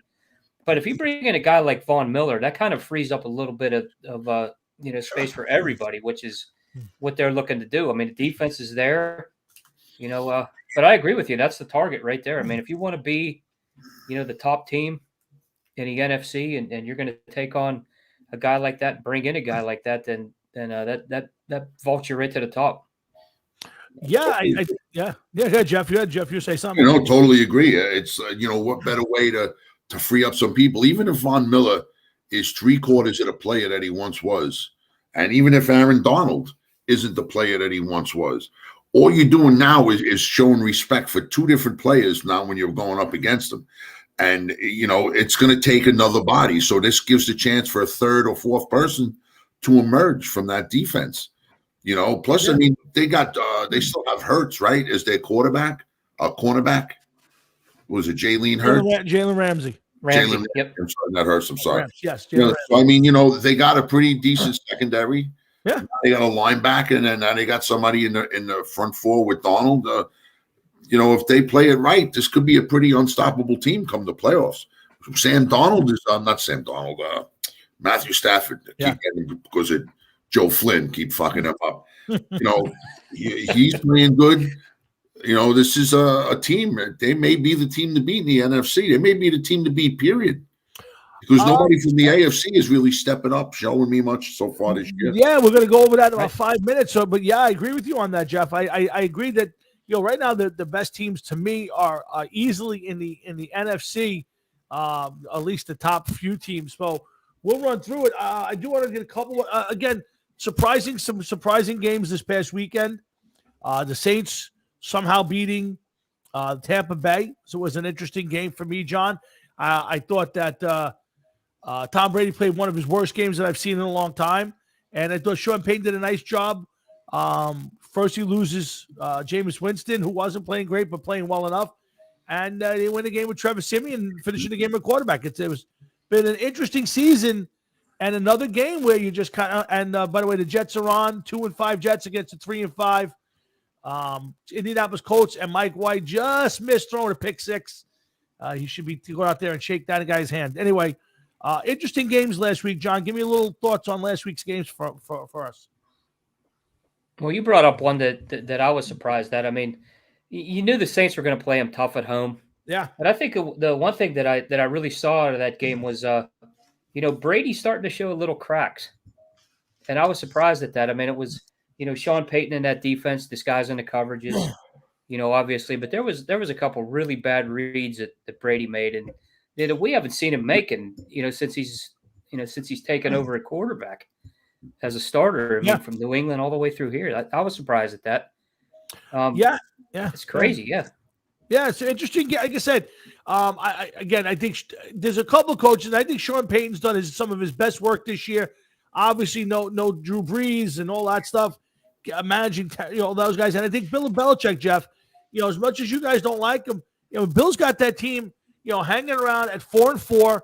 They could have won the Cowboy game. They could be 5-3 right now. Playing good football with a young quarterback. Jeff, this might be Bill's best coaching job in a long time. It might be, but right now, as it stands, he's probably out of the playoffs, so that's cool with me. I couldn't care less. And as far as the he's far Saints, from out of the playoffs at this point. Far from it. He's not. If the season was standing right now, he'd be out. Okay. I have to beg different with you on that, Jeff. Listen, there's 3 wild cards, right? They're 4-4. The next best team is you have 3-5. There's one 5-3 team. Another 4-3 team. I gotta fucking get to the playoff standings. I'm telling you right now that right now the season ended, they would have a shot at a wild card right now. They have a shot at a wild card. No. Get a wild card. I'm telling you, they would probably be the 3rd wild card right now. Fuck yeah, you're right. Fuck me. I'm telling you, this may be his best. And that's why I hate the 3rd wild card, Johnny. I keep saying it. Too many wild cards, too many teams. But yeah, 4-4, they're right there, Jeff, to get in the playoffs. This might be Bill's best job. Well, listen, for years, Tom Brady didn't get hurt. He's hoping that fucking Mac Jones shreds some ligaments in his fucking shoulder or knee or something. Whatever. Hopefully, Belichick, I'd love to see him regulated to being in one of them little fucking scooters on the sideline and then some fucking 300 pound to get pushed into him. Let's run through the league and see where we're at. We're going to do run through the divisions. We're going to do contenders and pretenders. I'm going to ask you guys for your midseason MVPs and your biggest surprises, good and bad. All right, so here we go. Guys, AFC East, we're going to kick it off with little surprise in this division other than 5-2 Buffalo is, John, not exactly playing as well as I thought they would play this year. There is a little inconsistency, but it is around the league. What are your thoughts on the AFC and Buffalo? I still think Buffalo's a team to beat in the AFC. I mean, I don't understand what happened in the Miami game. I was watching it. They were so out of sync. I mean, especially Josh Allen, throwing balls in the dirt. They really just couldn't get in a groove. I mean, at home, and that could be something. Coming off that bye week, that loss to the Titans, which was that was a bad loss. Yeah, but they're still the team to beat. And I think, like you said, Tommy, it's like this throughout the league. It's parity at its finest. I mean, we don't know. We talk on the Sunday shows and we make our picks. I mean, right now you could pick other than Detroit. I mean, we picked Detroit over the 76 Buccaneers and they lose. That's right. So it's super true. It's super true, Jeff. The AFC East. It's kind of where I thought it would be, except I thought Miami would be better, but I thought Buffalo would be more consistent. Jeff, you have any? I felt as though that Buffalo would have been a different team, but you know what? I'm looking at it right now, and the point differential is 120 points in their favor. Yeah. So, you know, they're evidently playing well on offense and playing. They've only given up 109 on defense, but yet, you know, 3 games over 500, and we're questioning them as if they're real or not. But overall in that division, you know, you're right. Miami at 1-7. Mm-hmm. Like, who would have expected this? We were expecting them to give the Bills a fight for the top position, or at least be in the wild card. And we thought that maybe New England may even be in last place.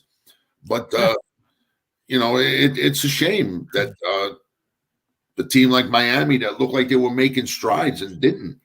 And New England just keeps putting along and seems to be doing better with a rookie quarterback than they did with Cam Newton last year. As far as the Jets go, this is a big game for them. I don't see them, even if they win a couple, I don't see them being in playoff contention.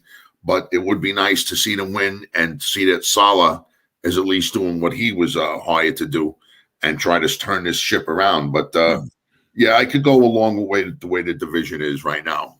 I could see it finishing, you know, staying that way through the end of the season. All right, let's move on to the AFC North, John's favorite hangout. We got Baltimore 5-2, Sydney, surprising Cincinnati Bengals 5-3, the rebounding Steelers at 4-3, and the underachieving Jets, the underachieving Cleveland Browns. This is an odd division. This may be the best division in football, Jeff, with the resurgence of the Cincinnati Bengals and the Steelers playing better, Jeff. Give me your quick thoughts on the AFC North. They're kind of up and down. Baltimore somehow slips through the cracks to me. They're not a dominant team in my eyes, but they just happen to win. I don't like the idea of, like we've discussed this before, of like Lamar Jackson. Mm-hmm. I wouldn't want a quarterback like that.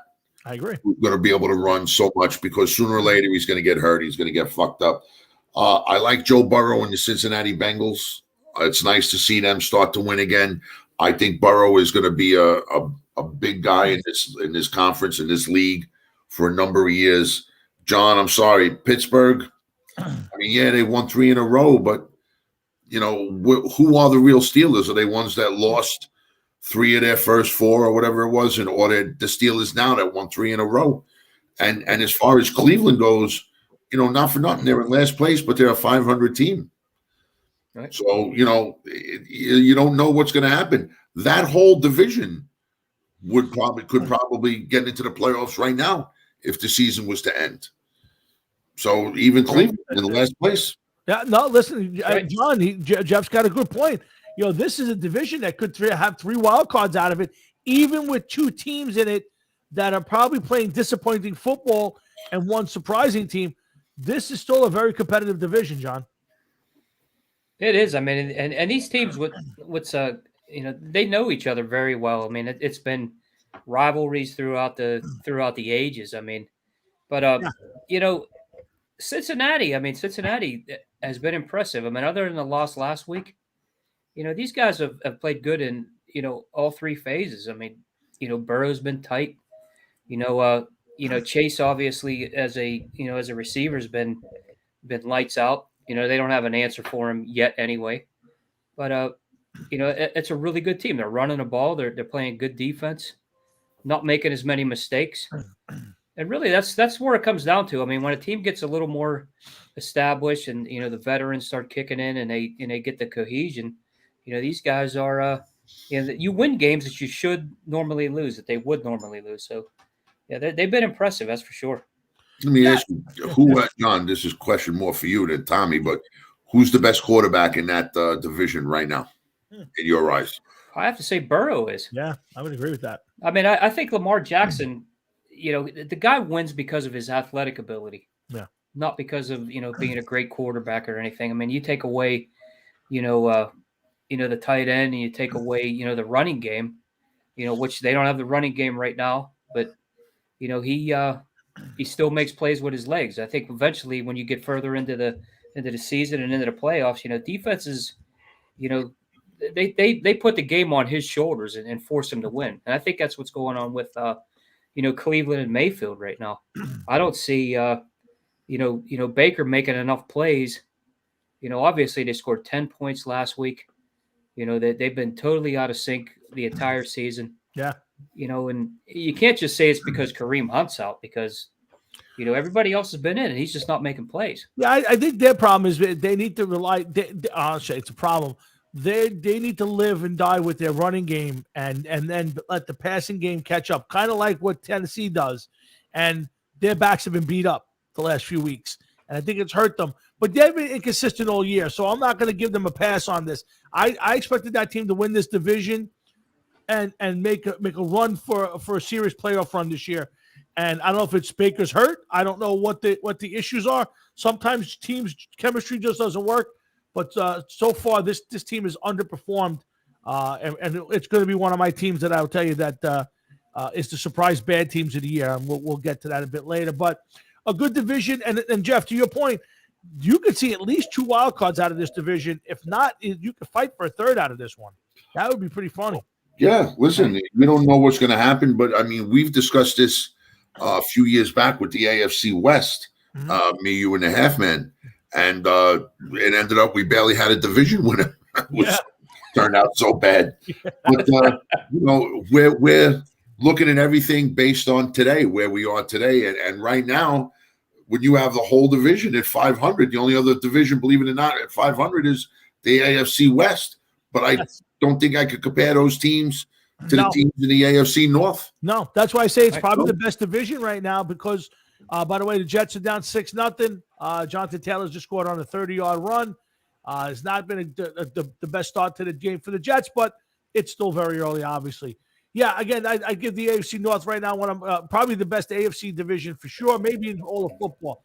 Let's drop down to the AFC South, John, where the somewhat surprising Tennessee Titans, although they've been a playoff team the last few years. They've got nothing out of Julio Jones. Derrick Henry's out now. They're probably going to win that division at this point.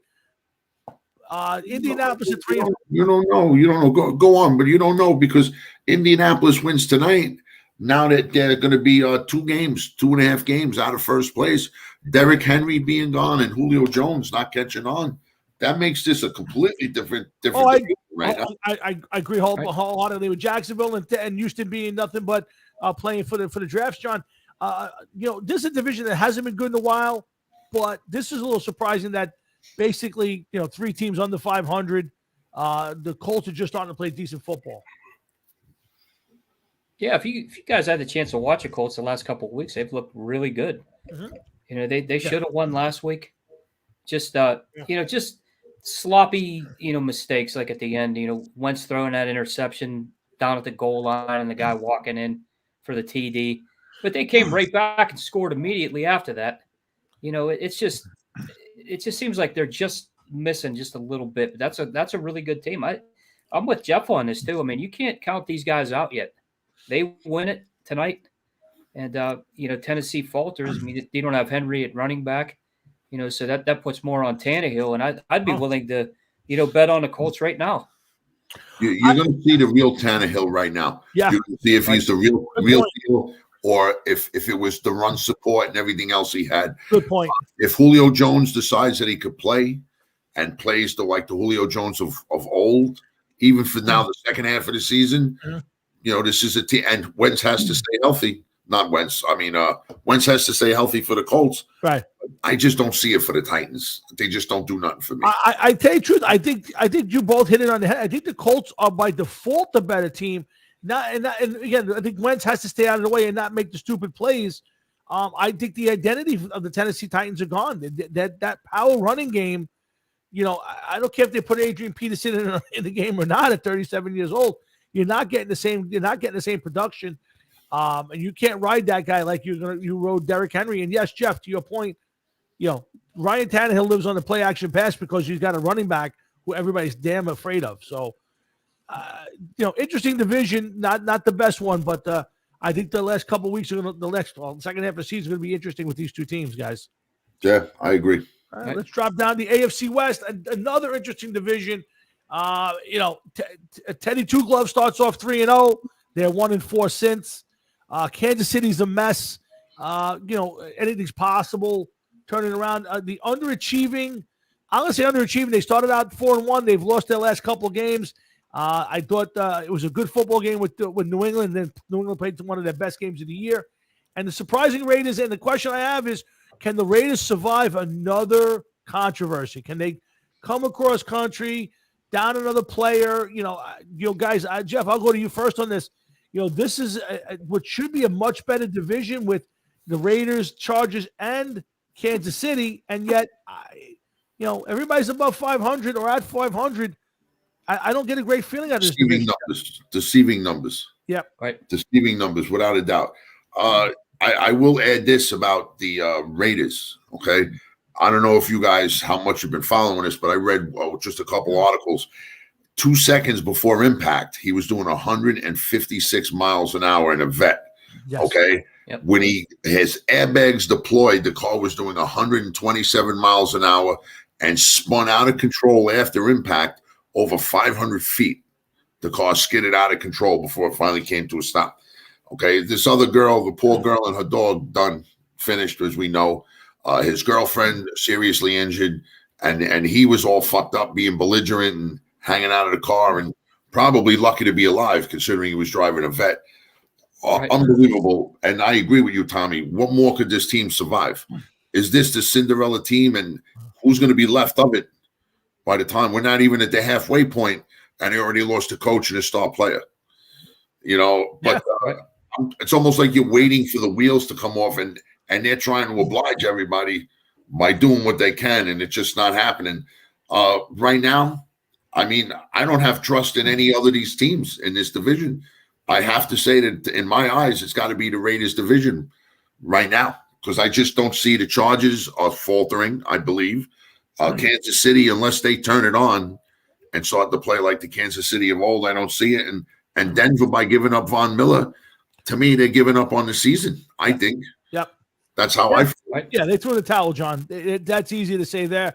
I think the biggest surprise, I mean, obviously Kansas City's a big surprise, but I think the Chargers the last couple games, how they've regressed a little bit, has been surprising. Yeah, I think Jeff had a really good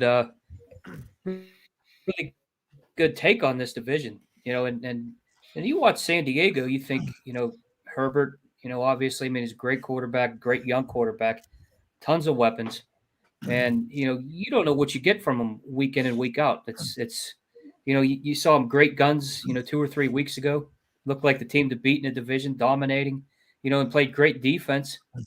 And then you see the next 2 games and they're nowhere to be found, turning the ball over, and things like that.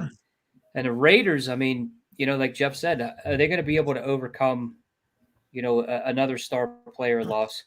And I think that really comes down to is this team, runs through Derek Carr. And I think the guy, going through what he's gone through is still playing at a high level. He's one of those quarterbacks where you look at this league and you think his name's never mentioned, but he's a great player. He's one of those guys that's a sleeper. And I think if they can actually corral this and keep it going the way that they're doing right now, that they're the team to beat in this division for sure. Yeah, I think Jeff brought a good point. If I was a betting man and picking some in this division, I'd almost have to go to the Raiders, except I'm a little nervous on what's going to happen after this whole controversy and who takes that spot and can they rebound. So I think Jeff's got a great point. And the guys, Hard Rockin' Sports, Jeff and myself, and we're joined by our good friend John Marhefka, who, by the way, tune in on Sundays. You can see John and us all talking football on the Sunday Audible show every Sunday morning, 9 a.m. So make sure the likes are getting big. So come on, guys, keep it going. And come on every Sunday. We talk football for 2 hours. We're joined every week by our good friend Rafael Esparza from mybookie.ag.com. And every so often we get some special guests, and I'm hoping to have one this Sunday. I won't know till Saturday. But, yeah, I mean, listen, let's move on to the NFC, guys. I want to get to everything. We'll start the East. It's surprising, Cowboys, guys, and I'll say surprising because I'm surprised how well their defense has played. I don't think it's a mirage, and I'll tell you, I think it was a great sign when they won that game. Now, I know it's Minnesota. They won a big game without Dak Prescott, was able to keep him off the field and let him get healthy. And Cooper Rush found a way to win the game, although I think Minnesota just is a dog team. But other than that, you have a dog division. The Eagles at 3-5. Miracles. They've won some games. Washington's defense has disappeared this year, and the Giants have been inconsistent and bad. So, John, this division is the Cowboys to win it. I don't see you getting anybody else out of this division, and I think there could be some big shakeups in this division to come next year. I agree, Tommy. And watching Dallas, like you said, the defense. I mean, these guys have been playing lights out, and that was their Achilles heel too. I mean, Dak Prescott was putting up a ton of points. Yeah, and these guys just couldn't. They couldn't. Hold the lead. But the other teams in this division, you're looking at the Redskins, as we always got to call them. I always absolutely. Forget, but, what's up with these guys? I mean, they played Green Bay lights out. It's a game they should have won. Couldn't do anything in the red zone. And then last week they looked like the football team of old. And they couldn't get out of their own way. The problems in the red zone again. And Philly with Detroit too. I mean, we thought Detroit was actually going to take one. And I had it in my picks for the day. Yeah, you're right. Yeah, they steamrolled them. Yeah. So it's just like any other division. We don't know what we have here. It's a crapshoot week in and week out, except for Dallas.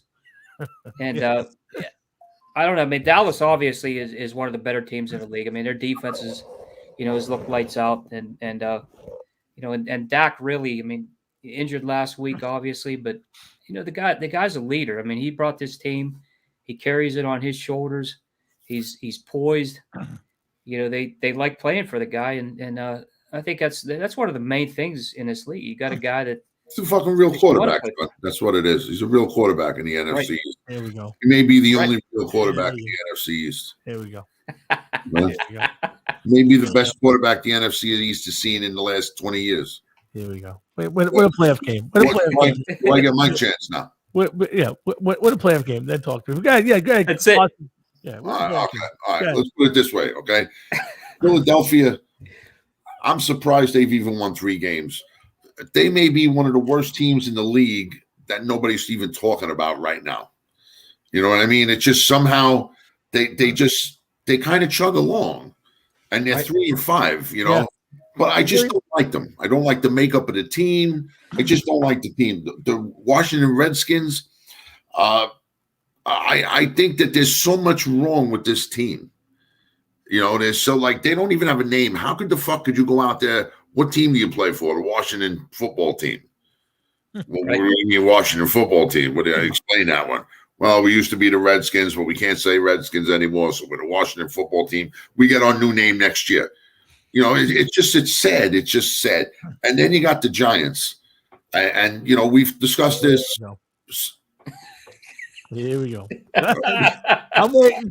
Everything else, up. Is fucking true. You know it. I lay all blame on this on Gettleman. Gettleman. That's all I could say. He's a broken man. Is a horrendous general manager. He should be stripped of his duties, taken out in the field at dawn, and shot, and left his body there for the fucking crows to eat all the fucking pieces off the fat bastard. The guy is a fucking disgrace and has ruined a fucking proud organization, Tommy. Ruined it. I blame him. Are you done? Let me know when you're done. I have a few more I blame hims. That's all. I blame him. It's horrendous. This is a team, a New York team should never be this far under for this long, regardless if it's the Jets, Mets, Islanders, Rangers, Giants, whoever. And once again, a long line of general managers that ain't done shit. And that's all I got to say about this guy. I blame him. The Jets have tied the game up on a 19-yard touchdown from Mike White to Moore on a broken coverage, but a tie score, and the Jets kick off again. All right, let's move on. I don't have any energy left for that. I just thought that. What did you jet out of? The NFC North again, another division where it's the Packers, and I'm not overly impressed. Minnesota is a shit team. That quarterback, that coach. It's time to blow that whole thing up. Bears, again, 3-5. The defense that was vaunted a couple years ago is nowhere to be found, and they still having quarterback issues there. And I love this team, the 0-8 Lions. Unfortunately, I took them as my out on a limb this week, John, and I'm a little surprised. But again, this is a division where it's just Green Bay and everybody else. It really is. It really is, Tommy. And it was, when you look at the Vikings, we talked about this in the chat. Yeah. Kirk Cousins, that guy, has maybe in the beginning of the season, he'll have like 2 or 3 great games. He's got all the weapons you could ask for. And, you thought that defense would come together. It's just, I really don't know what it is up there. I mean, it's obviously coaching is part of the problem. Yep.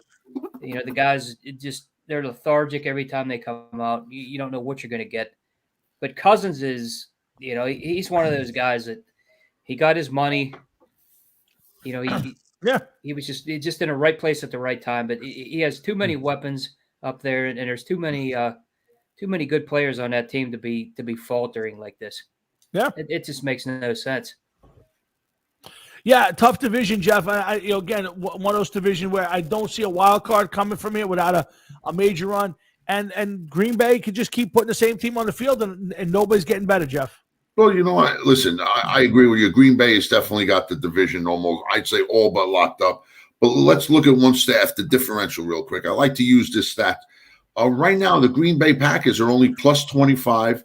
The Minnesota Vikings are plus 6. The Chicago Bears and their talented defense are minus 72. And the greatest 0-8 football team, according to some people, I'm not mentioning any names of you two guys, so I'm not going to embarrass you. I've been on the wagon all year. I'll tell you right now. On that wagon. They're minus 110. This is a horrendous fucking football team. They've only scored 134 points in 8 games. But I'll tell you the truth. You know what? Even Dallas with only a 25-point differential after 8 games, they're averaging 3 points a win or more, basically. You know what I mean? They're not that dangerous of a team. I just think they've been kind of lucky, if you look at it that way. A team they've given up 167 points. They only scored 192.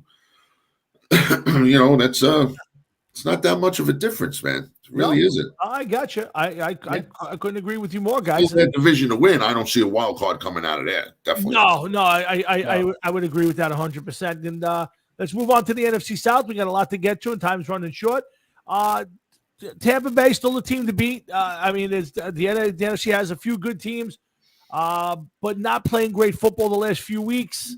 The surprising Saints, again, I keep saying, I think Sean Payton, Jeff, has done his best coaching job of the year, of his career maybe, with this 5-2 team, dragging Jameis Winston and now Trevor Siemian. Although I did hear that Phillip Rivers is volunteering to come out of retirement to come play, which he's coaching high school football, but he's ready to step on the field. And that says a lot if they would have signed Phillip Rivers but Trevor Siemian is your guy. I don't know, but Carolina started out again, same as imagine signing Phillip Rivers, right? When Cam Newton was let go and nobody's even talking about him. You have Trevor Siemian. What's that? A Taysom Hill? Yeah, Taysom Hill. And now you're probably going to get a roly-poly, out of shape, fucking Phillip Rivers in here. Unbelievable.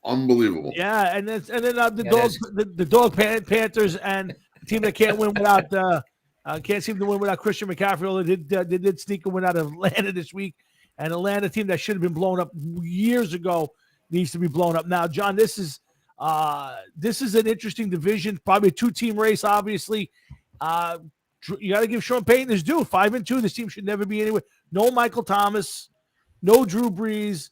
Jameis goes down, and they're still 5-2. And the thing is, too, Tommy, they're not making mistakes. Yeah, they're playing good defense. I mean, he's, normally it was, they go in and score 40 points on Breeze, and everybody else just had to keep up with them and try to outscore them. But the defense now is rock solid. He's doing a great job. I mean, you can see the team is very disciplined too, not making a lot of mistakes. Those guys. I mean, when you look at those guys at quarterback, it's laughable. To think that they're even starters in this league, let alone on a 5-2 team. I just, it amazes me. It really does. That's why I think Sean Payton's done a great. I'm not a huge Sean Payton fan, but I'd say this year he's done his best job. 5-2 with this bunch. they may be the most stealth 5-2 team in the league right now. I thought that maybe they were 4-4. I didn't even know that they were 5-2, 5-3, maybe at best. But I mean, they didn't play that other game, so they can't be, 5-3. But I didn't know that they were 5-2 and that close. What are they? Game out of first place. One game. Unbelievable. And just beat the division. Yeah, that's big. Yeah. Do I think that they're going to win that division? No, but there is a good chance that they could be a wild card team. I can go with that because in the NFC, it seems that you're either a top team or you're a bottom feeder. There is no really in between. They may be the most in between team in the AFC. I mean, the NFC. I'm sorry. Yeah. At 5-3, they would be one of the wild cards right now. If the season ended today, I think they're the second wild card. The Rams would be a wild card, and then it would be New Orleans would be the second wild card. And then what does that tell you about the Chargers? That Phillip Rivers would come back and play with the Saints, play for the Saints, but he wouldn't have spent the extra year in LA with the Chargers.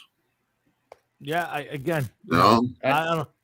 Listen, you're retired. You're retired. I don't know why he would even talk about coming back in this league because it was allowed to happen, and and now the door is open. You know what? I don't want to play with these guys no more. Fuck it, I retire. Stay home a year, rest, hang out with the wife. Then you find out that the wife is in my hair constantly. I'm not going anyplace. This is it.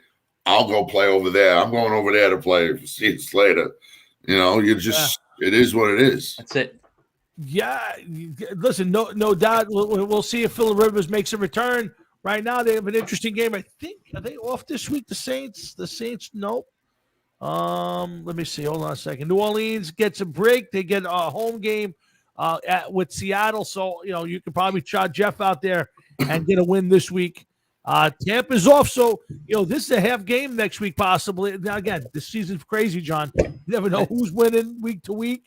They could turn around now after beating Tampa this week, lose to Atlanta. You just don't know, John. You know what, guys? We just talked about the entire NFC, and if we look at one of the points, and it kind of ties back to Aaron Rodgers and COVID again, was all the teams that are leading these divisions right now are indoor teams. They play indoors. So for Green Bay to lose a spot here, you honestly think about can the Saints go up to Green Bay and win in Lambeau in bad weather? Could any of these teams really? I mean, so him Tampa. I'll give Tampa because you got a veteran quarterback. He's done it. Yeah, but no, I agree with you. None of these teams, not the Rams, not the Cardinals, none of these teams are going into January, late January at this point, and winning a game in 20-degree weather. It's not happening. Right. It's it's crazy, but you said, like you said, Tommy. I mean, Tampa, obviously with Brady and his experience outdoors, but the guy can play anywhere. So but I mean, can Dak Prescott go up to Lambeau and win a game? Can Matt Stafford do it with that team? Can the Saints go up with whoever they're going to start and win a game up there? So it's a big loss. I mean, if Green Bay loses because he's not there, and goes a game back, it's going to mean a lot at the end of the season. Oh yeah. Thank you for using Blog Talk. We never got to the NFC West, and we're going to drop there next. You mentioned them about the NFC West with Arizona and the Rams, both 7-1, and the 49ers a little disappointing at 3-4, but Seattle 3-5. Did Russell Wilson, are they 3-5 because he's not there? Oh, yeah. 3-5 because he was right with what he said about a team that just wasn't ready and needed much more help. But, I think that the biggest thing, a lot of people overlooking the Rams. I'm not the Rams, the Cardinals. I really think a lot of people are overlooking them. They've given up less points than the Rams has, and they actually scored one more point than the Rams had, 246 points. They got a point differential of 108. I think that this is a real deal team. The Cardinals, right? A lot. What's that? No, I agree with you, Jeff. Totally. I mean, I thought Tommy said something. No, John was trying to say something. I wanted to jump in right back. Oh yeah, I just think that this is a team that if they stay hot, they stay healthy, they could make a lot of noise come the end of the season. But they already lost Watts to what was it, back injury or shoulder injury or something like that. Yeah. Yeah. But what are your thoughts, Tom? You haven't given much on any of these divisions yet. What do you think of this one? Well, again, I was down on Arizona early. I still don't believe in them. I think I don't believe in Kyler Murray in a big spot. I don't think he's been there yet. I think it's a mistake if they go out there and play him this week. I think you got a little bit of room in that, a little room for error, and you want to get him healthy. He's a guy that needs his legs underneath him. But again, it's hard to look at this division and knock either Arizona or the Rams. It's just they're two good teams in a very good conference, and I'm not sold on Arizona in a big spot. So I'd take the Rams to find a way to win this division right now. Listen, Rams have won 4 in a row. Also, Right. Yes. Let's not forget that. Yeah. You know what though? If you look at what Arizona did with Green Bay, I mean, if AJ Green, actually wakes up and sees and reads the the play correctly. I mean, obviously he had single coverage on the outside, and that's where he's going to go. But they win that game. So yeah. I don't really consider Green Bay as this great knockout team here. No, I think Arizona is a legitimate contender, and they were my pick for surprise team this year, right from the start. I think Murray, does have what it takes, but I agree with Tommy too. But he needs his legs under him. He needs to be able to, to prove himself in these big games. So it's Colts just scored a touchdown. Yeah, Colts just scored another. Jonathan Taylor's got a second touchdown tonight. A big 25-yard run. Jets now down 13-7. It's interesting, guys. There's a lot of good teams in the NFC. But let me ask you both this. I'll make it simple. You got the Cowboys, you got the Packers, you got Tampa. I'm going to throw New Orleans in. You got Arizona and the Rams. Jeff, out of that, give me the contenders and the pretenders out of that bunch. Well, I really think that you gotta give it to the Rams. I'm just getting back to the standings, to be honest with you. Go ahead. Dallas. Are they contender or a pretender? And in betweener. Okay. And in betweener. I could see them falling either way. They're one injury away from being a pretender. If Dak stays healthy, they're a contender. Green Bay, you got to give it to Rodgers, but we got to see how they rebound with him not being there this week. But I think that it's going to come down to either the Cardinals or the Rams are going to be one of the teams that are going to make it all the way. I wouldn't be surprised if they meet up at the end of this in the NFC Championship game. I think it will be a good game.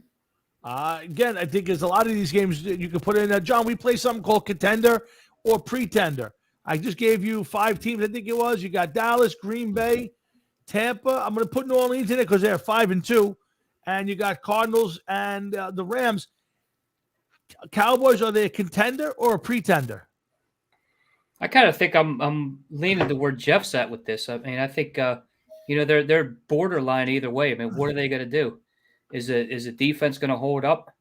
Is Dak going to hold up on his end?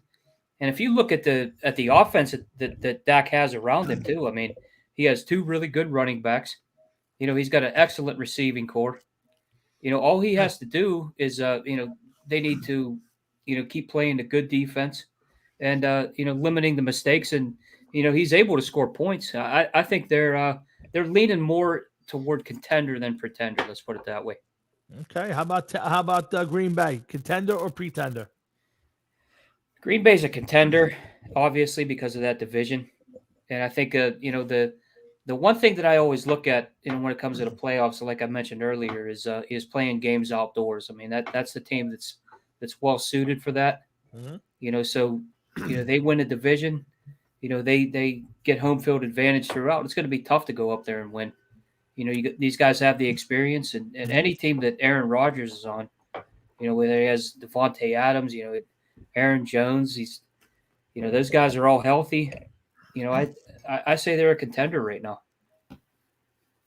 Okay, I would agree with that. John, Tampa, I would say they're a contender in this thing. So right. I think you'd agree. But what about the Saints? Are the Saints a contender or a pretender? I'm going to say right now they look like a contender. a contender, but I think I'm going to lead more toward pretender now with a quarterback issue. Mhm. I mean, when you have a starting quarterback now and you throw everything out of whack, they were hoping to get Michael Thomas back, but now they said he's out for the season. Definitely had a setback. I think that team has a great defense. Sean Payton's a great coach, but I think right now they're leaning that way just because of the quarterback issue. I wouldn't bet on them. Let's put it that way. Speaking of quarterbacks, looks like Mike White's out of the game at this point for the Jets. Hurt his wrist on a tackle on the touchdown, and right now Josh Johnson's in the game quarterbacking for the New York Jets, who are down 14-7 in early second quarter. So not a good sign. Mike White, the throwing hand problem. Shades of Doug Williams, man. He can't catch a break. I'll tell you what. Yeah, let's do that. Let's okay. So I think we'd all try to say that the Cardinals and the Rams are contenders in this thing. I think the one thing, guys, I don't know, Jeff, if you would agree, John, you or either one of you guys would agree, but I think the one thing about Rodgers is, he's, a lot of teams have gone up there over the course of his career and won big games, especially in January. I mean, the Giants did it back in 10, 11, I should say. I know that last year Tampa went up there and won. It's not an automatic anymore, Jeff, that, Aaron Rodgers and playing in Green Bay and that being that big a home field advantage anymore, especially in the playoffs. Yeah, listen, you're 100% right. He's proved that by getting to the Super Bowl only once in the last 10 years. But you know what? He's always been in every NFC championship game since probably the late 50s, it seems. He's every year. And the guy is just one of those teams, just like Ben Roethlisberger in Pittsburgh for years. He's just in the conversation for as championship material because of his pedigree and the way that he plays. So, should the guy have had a few more trophies? Without a doubt. But he's still looked upon as somebody that's a dangerous player and it makes his team that much better every year. So, you can't take that away from him. He's playing. They're giving it to him for a reason. He just goes up against teams, I guess, that score just a few more points than his does by the end of the game. Yeah, John, it's not an automatic going to Green Bay and being in the car that goes home the loser. Yeah, it's just and as far as trying to give a reason for that, it's Jeff brought it up. I mean, it's Rodgers, but it's also how is their defense playing too. I mean, Tom Brady, you don't want to pick against him anywhere. Just because the guy, he's proven he can win anywhere, in any type of weather. But you look at what I'm pointing out with this whole thing is the young quarterbacks. I mean, you're looking at, can Kyler Murray go up there and play in cold weather? I mean, there's a lot of variables this year that we haven't seen. I mean, Stafford, obviously, always played up there, but you see what he did in Detroit. I mean, I think the guy's an excellent quarterback. I really do. I've always thought that. He just hasn't had the pieces around him. I think now he has the time to, prove to everybody, what he's been made of for all these years. Yeah. So really it's a crapshoot this entire season. I mean, we don't even know half the time whether we're coming or going when we make a prediction because what team's going to show up. It's a crazy season now, guys. Yeah, this is one of the craziest ones I've seen. That there's been no rhyme or reason to how things work out. And the Jets just fumbled. Johnson got the ball literally, and I'm telling you guys, literally punched out of his hand. If you get a chance to watch the highlights, the defensive back just literally hauls off and punches the football. It's something I haven't seen in a long time. So the Jets have just given the ball back to Indianapolis. Oh, God, man. Back to normal. Back to normal. We're just back to the stars have gotten back in aligned. All is right in the world. The Jets suck. They suck out loud. So you say, Tom. So you say. And the black cloud has settled over Mike effing White. That's all. The black cloud has just come back. But all is right in the world. That's all I can tell you. Okay. That's All right, whatever. Man. All is right in the world. Let's run through the Crazy. contenders and pretenders in the AFC, guys. I want to get you guys real quick on all these teams. Johnny, the Buffalo Bills, contender, pretender. Oh, definite contender. I mean, they're still my pick for the AFC. I think they're the most balanced team in the AFC. I agree. And I think, good. Yeah, they're good. Well, I was gonna say, Tommy, they're not playing totally up to their potential right now. But the guy that I love in this league, and we talked about it in the chat again the other day, is Josh Allen. Yep. Because he's a guy that can play in any era. The guy is tough. I mean, he brings something different than any of these other teams have. A running quarterback that's kind of a bull. I mean, he's fast, but he's also got the strength to to blow up tackles and break arm tackles and do things that other quarterbacks can't. Yeah, I would agree with that. He's got some size and he's got some speed. Maybe a little bit like a Cam Newton type more so than a Roethlisberger, but he seems to be big and thick like Roethlisberger, strong arm too. Yeah, good. Kind of. Jeff, you still counting the Bills as a contender? I would have to say in that division, definitely, without a doubt, man, without a doubt. Especially the AFC East and the AFC as a whole. They have experience. They've been in the playoffs the last 2 years and made it to the AFC Championship game last year. So maybe this year they're hungry enough to win. They're good enough to get to the Super Bowl. Are they good enough to beat an NFC team to win the Super Bowl, though? That remains to be seen. It's a great question. Now, Jeff, I want to go the AFC North. I'm going to ask you to every team here, Jeff, because they're all in the chance to win it, to have a playoff spot. So, Jeff, let's run through the AFC North first.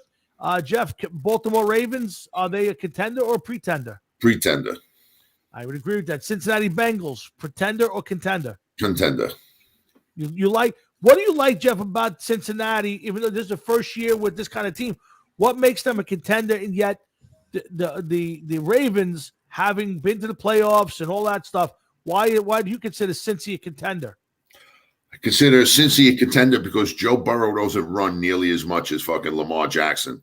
Lamar Jackson, to me, is kind of lanky and everything. I understand that he's definitely a great athlete, but he's one wrong hit away from being in some kind of fucking immobilized cast for a couple months, healing and missing some time. So, as teams learn how to contain him, they're going to shut down the running game and make him a one-dimensional quarterback. And then I think he's going to be a lot easier to beat if you make him throw the ball. I don't believe that he could throw the ball to win games. I think he could throw the ball here and there, but I don't think he could sustain it long enough to use it in a game and to win with a game. That's what I think. All right. What about Pittsburgh and Cleveland, Jeff? Contenders or pretenders? I'm going to go pretenders with both. I'm sorry, John, but I just don't see Pittsburgh. They were 11-1 or 11-0 last year, and then the wheels came off, and they seem to get off to a slow start this year. Maybe Aaron Roethlisberger is just warming up. I don't know, but I just think that it's time that maybe they considered a few new pieces up there. And then as far as the Browns go, Tom, I've been preaching the Browns for 2 or 3 seasons now. Yeah. And nothing has happened. And got to be honest with you, I don't know what's going on up there. Is it Baker? Is it other people on the team? I don't know. They were supposedly had a lot of pieces, but doesn't look like they got a lot of pieces in place now for this team. So I got to go contender. Pretender. I would agree with you on all of that, John. I'm going to turn it over to you. Baltimore, Cincy, Pittsburgh, Cleveland. Who are the contenders and who are the pretenders? Well, right now I think Cincy's the best complete team in the division. They're able to run the ball. Burrow's making, a lot of good plays. Bringing in that, the extra weapon obviously to stretch the field. With Chase. I mean, it's just it's a good team. I mean, it's a team that's right there. That's like right at the crest. I'm not going to say that they're going to win the AFC because I think Buffalo is the team, right now. but over the next few years, I could see it. And and I agree with Jeff with Baltimore. I mean, you can't be, have one facet to your offense, with a quarterback running the ball that much, and you take Mark Edwards out of the game, they don't have a decent receiving core, no running game. I just, I think Baltimore, I mean, they should have lost to the Lions. There was a couple games that they just, they snuck in and ended up winning. But, I don't see them, going really far. I think it's a great coach. I think Harbaugh's a great coach, but I just don't, I don't see that happening. In Cleveland, like we talked about earlier, it's a big head scratcher. Yeah. It's just, you think that they have it. You pick them in the beginning of the season, and they just, they do what Cleveland always does, it seems like, and that's disappoint. Yeah, I think it's a great team. I mean, if you look at the players, and they should be just, totally steamrolling teams, but it's just not there. So, Pittsburgh and Cleveland are contenders or pretenders? I'll tell you what. I mean, I love the Steelers, and I want to say that I think that if these guys keep playing the defense that they're playing and winning games that way, not making mistakes, I think they could eke into a wild card thing. I mean, I don't think that's out of the realm of possibility at all. Absolutely not. No, absolutely not. So I'm going to say, contender for a wild card spot. I think Cincinnati's the team right now in that division, and right now the other two, I say, pretenders until until Cleveland gets it together, and Baltimore can show me more than just Lamar Jackson. Fair enough. Without Derrick Henry, guys, do either one of you guys consider Tennessee a contender or pretender for a Super Bowl title? Definitely not a contender for the Super Bowl title. Contender for the AFC South title. But no, I don't think I think this team will be out in the playoffs. And I really don't see any other team. Maybe Indianapolis. Right now they're playing hard against the Jets. They're up by 7 against the Jets, but it's the Jets. So you don't know. I believe that they pulled over to the side of the road and let a few cars pass them by before they get back in the game, the Jets. That's my thoughts right now. Johnny Boy Dad, those two teams, Johnny, contenders or pretenders? I think that's a good analysis too, Jeff. If you really look at both of these teams, I mean, Tennessee, it's just, when you lose Derrick Henry, I mean, they won 2, huge games. I mean, they looked flat in the beginning of the season, came back, had looked good. I mean, beating Buffalo was a huge win, obviously. But, to lose a guy like Derrick Henry, and that's what their entire offense, runs through. That's the way that team is built to be able to run the football. And unless Tannehill, has a stellar next half of the season and Julio Jones actually wakes up a little bit, I think obviously contender for that division. I think the Colts, the way the Colts have been looking the last couple of weeks, I've been very impressed with them. But, I don't think either one of those teams is a Super Bowl contender by any stretch. I agree. Division winner, yes, in Tennessee, yeah, but not Super Bowl contender. Okay, and then we got the AFC West guys, and you got the Raiders at 5-2, Chargers at 4-3, and Kansas City at 4-4. Jeff, give me the contender and the pretenders out of that bunch. I gotta go the Raiders, obviously contender. I'm gonna go, man. I don't know.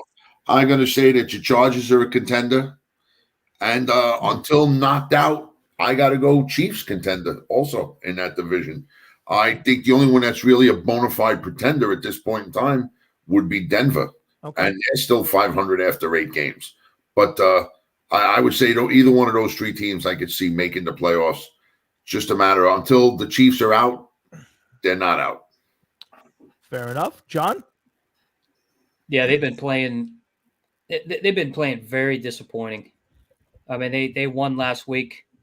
But honestly, I mean, to say that they deserve to win that game, no. I think it's it almost looks like they're hanging on. Mm-hmm. I haven't seen I haven't seen Mahomes look that bad, since he started. I mean, bad reads. I saw a couple plays where, Travis Kelce just looked totally, disgusted. I mean, he fumbled, bad fumble, to cost them points. He's not getting open in the middle of the field. And there's things that this team, keys on. It's Mahomes making plays, obviously, but, it's Kelce, clearing out the middle of the field and drawing the attention to get, Tyreek Hill deep and, some of that speed.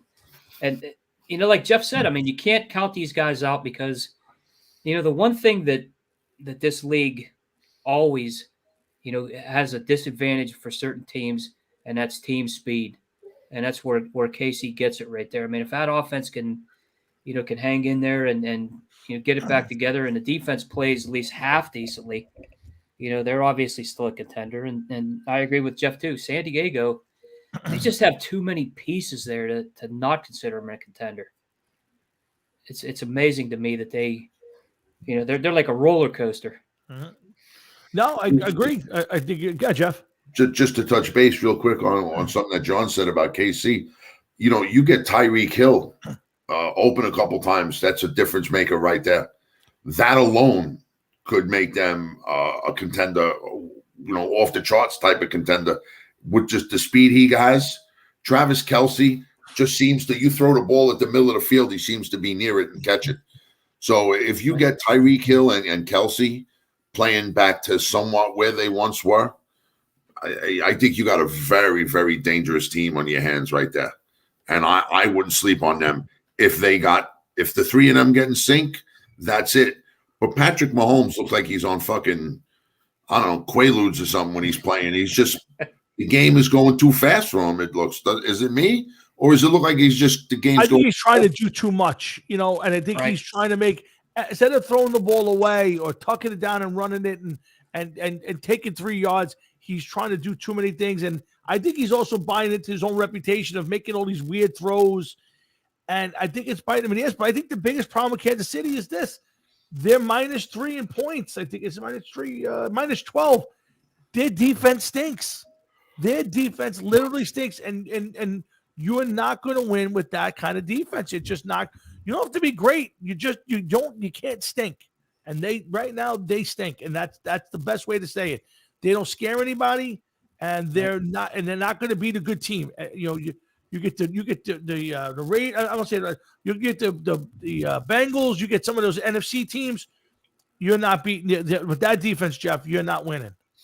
No, I don't. Listen, all the team has to do is get a little bit of a jump on them. I don't think they're capable of coming back. Never mind holding a team. Yeah, I think you get a 10, 14-point lead on this team. That you may bury them early. They could be out before the second half starts. They just didn't seem to get on the track this year. And let me ask the both of you this. Do you think that the way, because of COVID regulations and everything else, the beginning of this year, with none of these guys really playing a preseason game, that and they only had 3 games as opposed to 4 in the past, that missing any of those preseason games bring them to the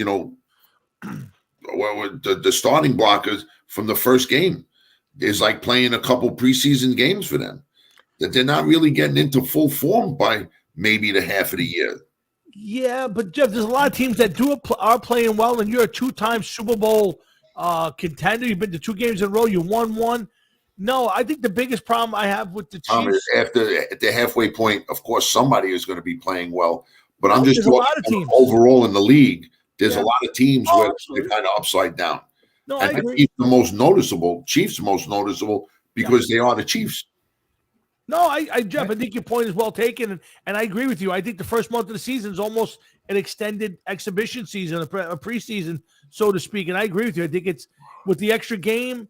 I think teams are giving up that first game or 2 just to kind of get back into it.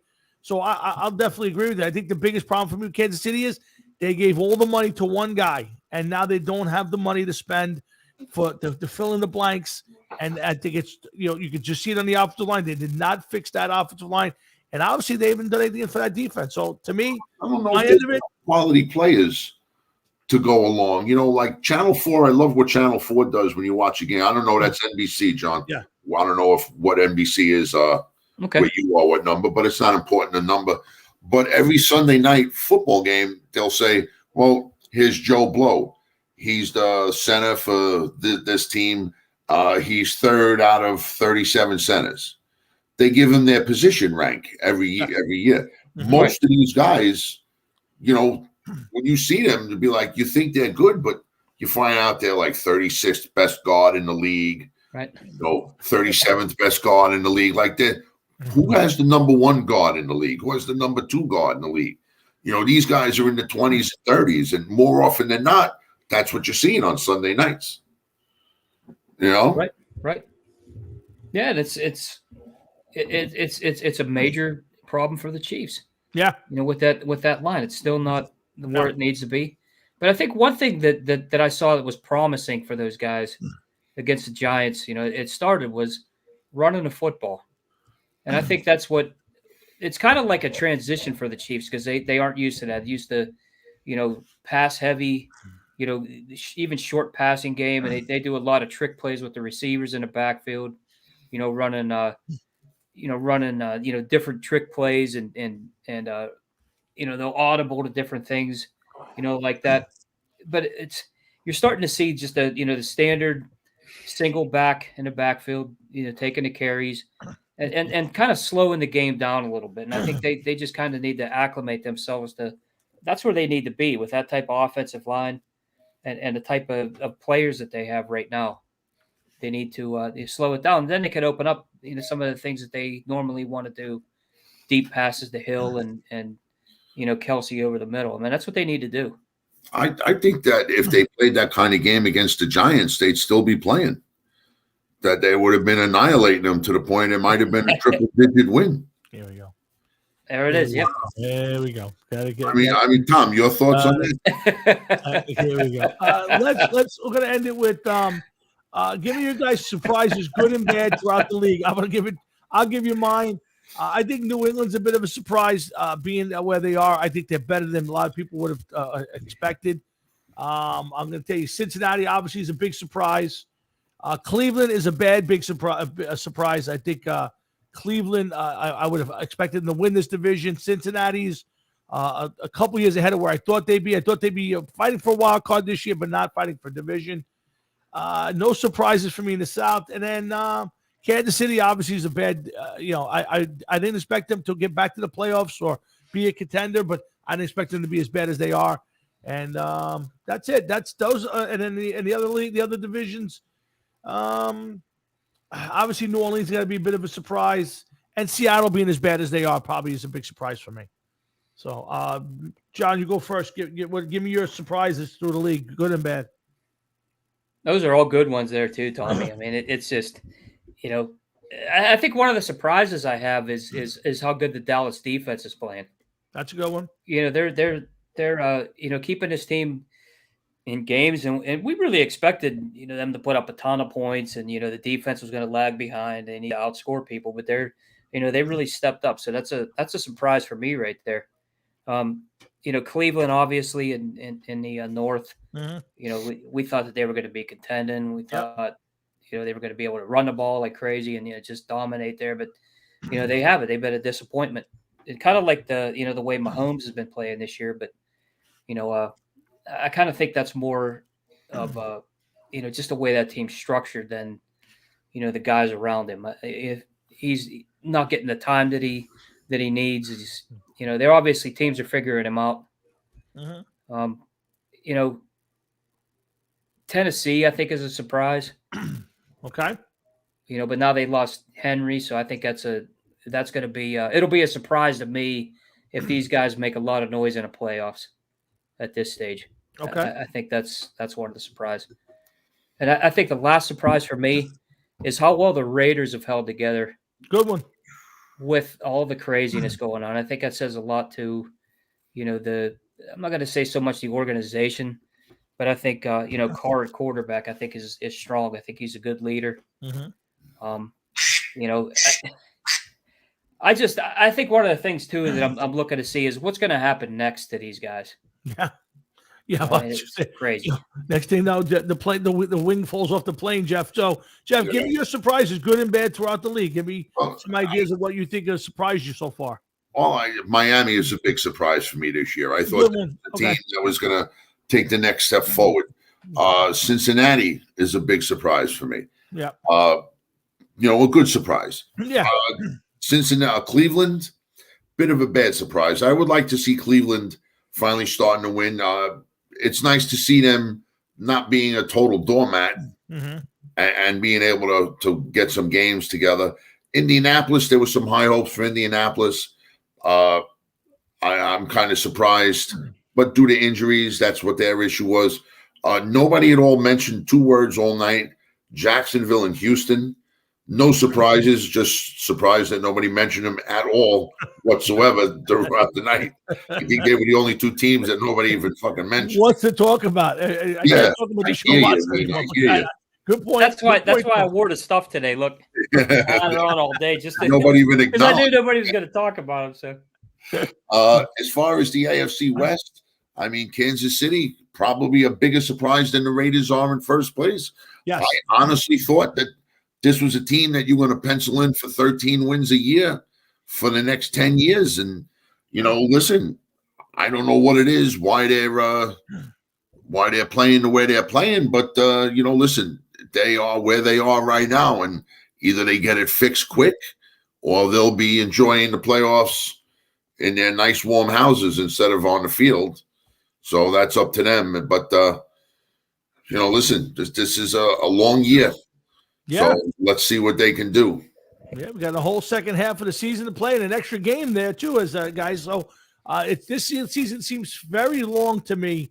That there's still 9 games to play.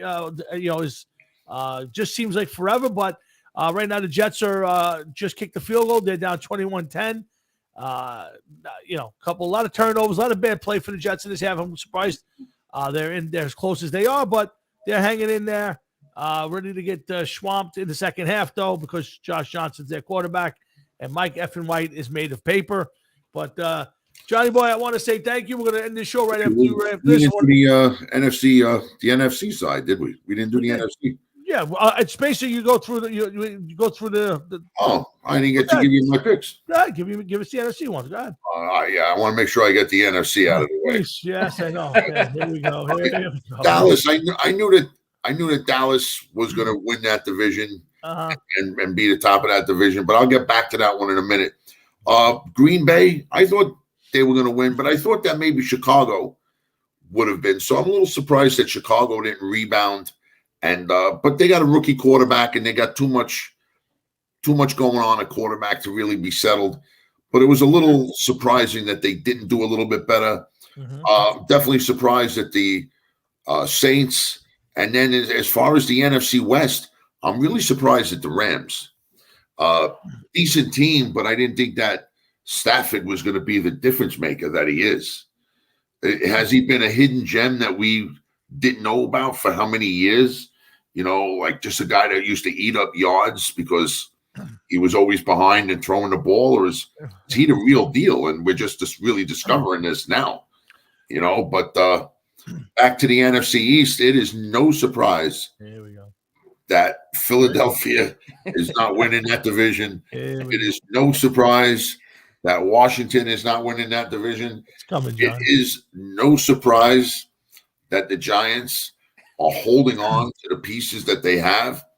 They treat Dave Gettleman like he's grandma's china. Joe Judge, they're holding on to him like he's grandma's wedding dress. Saquon Barkley, I don't know why they didn't trade this fucking guy. I don't know why I just don't know what is up with these guys, with this team. This is like cleaning out your uncle's closet and taking all of those old suit jackets that nobody's ever going to wear again because they may come back in style. This is a team that does not surprise me that they're bad, because it surprises me that they keep the general manager. Please, somebody rebut me on this, please. I can't even. I don't have the energy left. The end of a long day, folks. We do this every Thursday night, and unfortunately, he brings the same tired shtick with him every week as I watch his team. Yeah, but it works. It works. Yeah, it works. Hey, we didn't bring something else up either tonight, guys. What's that? And I wanted to get both of your takes on this. Calvin Ridley walking away. It's it's on my list, and I was just kind of running out of time. But I sensed something was up when he asked not to go to the London game. He stayed home for personal reasons, and it's weird. I don't know. You never know what goes through people's minds, but you've seen that a lot lately. Some of these guys just retiring out of nowhere. So I don't know what for reason. I didn't see anything in the paper about. Or online about why he did it. I just assumed he just wasn't having fun and walked away. So it's another interesting thing for that Atlanta team. That's time to blow that up. Well, yeah, they were saying it was mental health issues or something. That I don't know. Yeah, I was surprised. The guy's having a fucking rough time at things. Maybe he's fucking going down to the local Piggly Wiggly and buying chicken cutlets and storing them under the bed for a later date. I don't know. Something's not right. Yeah. Something's not right. You don't decide to walk away from football before you even hit your stride, never mind your prime. You know what I mean? The guy's only in the league for 3 years? He didn't even hit a big contract yet. And there he is packing it in. You could only hope that whatever's bothering him, he gets it taken care of. Maybe he wants to come back in a year or two and resume his career, and hopefully he's not following the path of Josh Gordon and throwing his life away. Right. That's more important. I agree with that, Jeff. I think it is interesting and all of that. You just never know what's in somebody's mind, and you wonder if the team was any good, would he be walking away from it? This team hasn't been good. But John's point, he's at that point now to be a star. He's really at that. Well, listen, before you know, he's running around in the shower right now with the hairdryer on, trying to get water so he gets electrocuted. You don't know what he's doing. You just don't know, and that's the shame of it. You got to hope that whatever is going on in his mind, that he doesn't hurt himself. And let's be fair. The guy was a pretty decent player when he was in the league. You would like to have seen what would have happened. Maybe he gets the starring role of Atlanta that Julio Jones isn't there, and he becomes a bona fide star. But right now, we're not going to find out. So if he's retired, he's retired.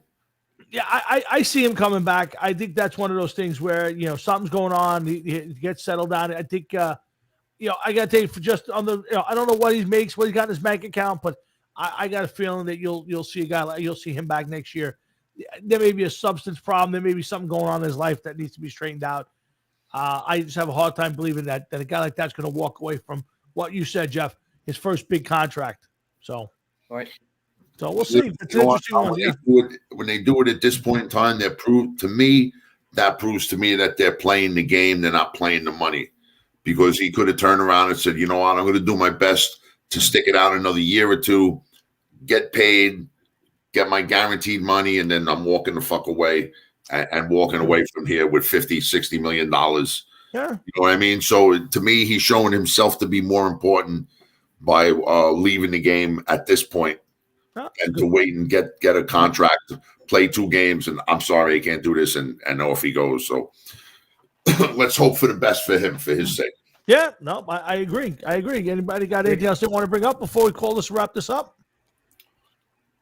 I guess not. Okay, so guys, I want to thank Johnny for giving up. One last thing. Oh, go ahead. Uh-oh. Here we go. One thing that does not surprise me this year, is Saquon Barkley. Oh, here we go. Getting injured again. I'll make a prediction. My prediction is that if Mr. Barkley actually does come back sometime this year, he plays a game or 2 and he gets hurt again.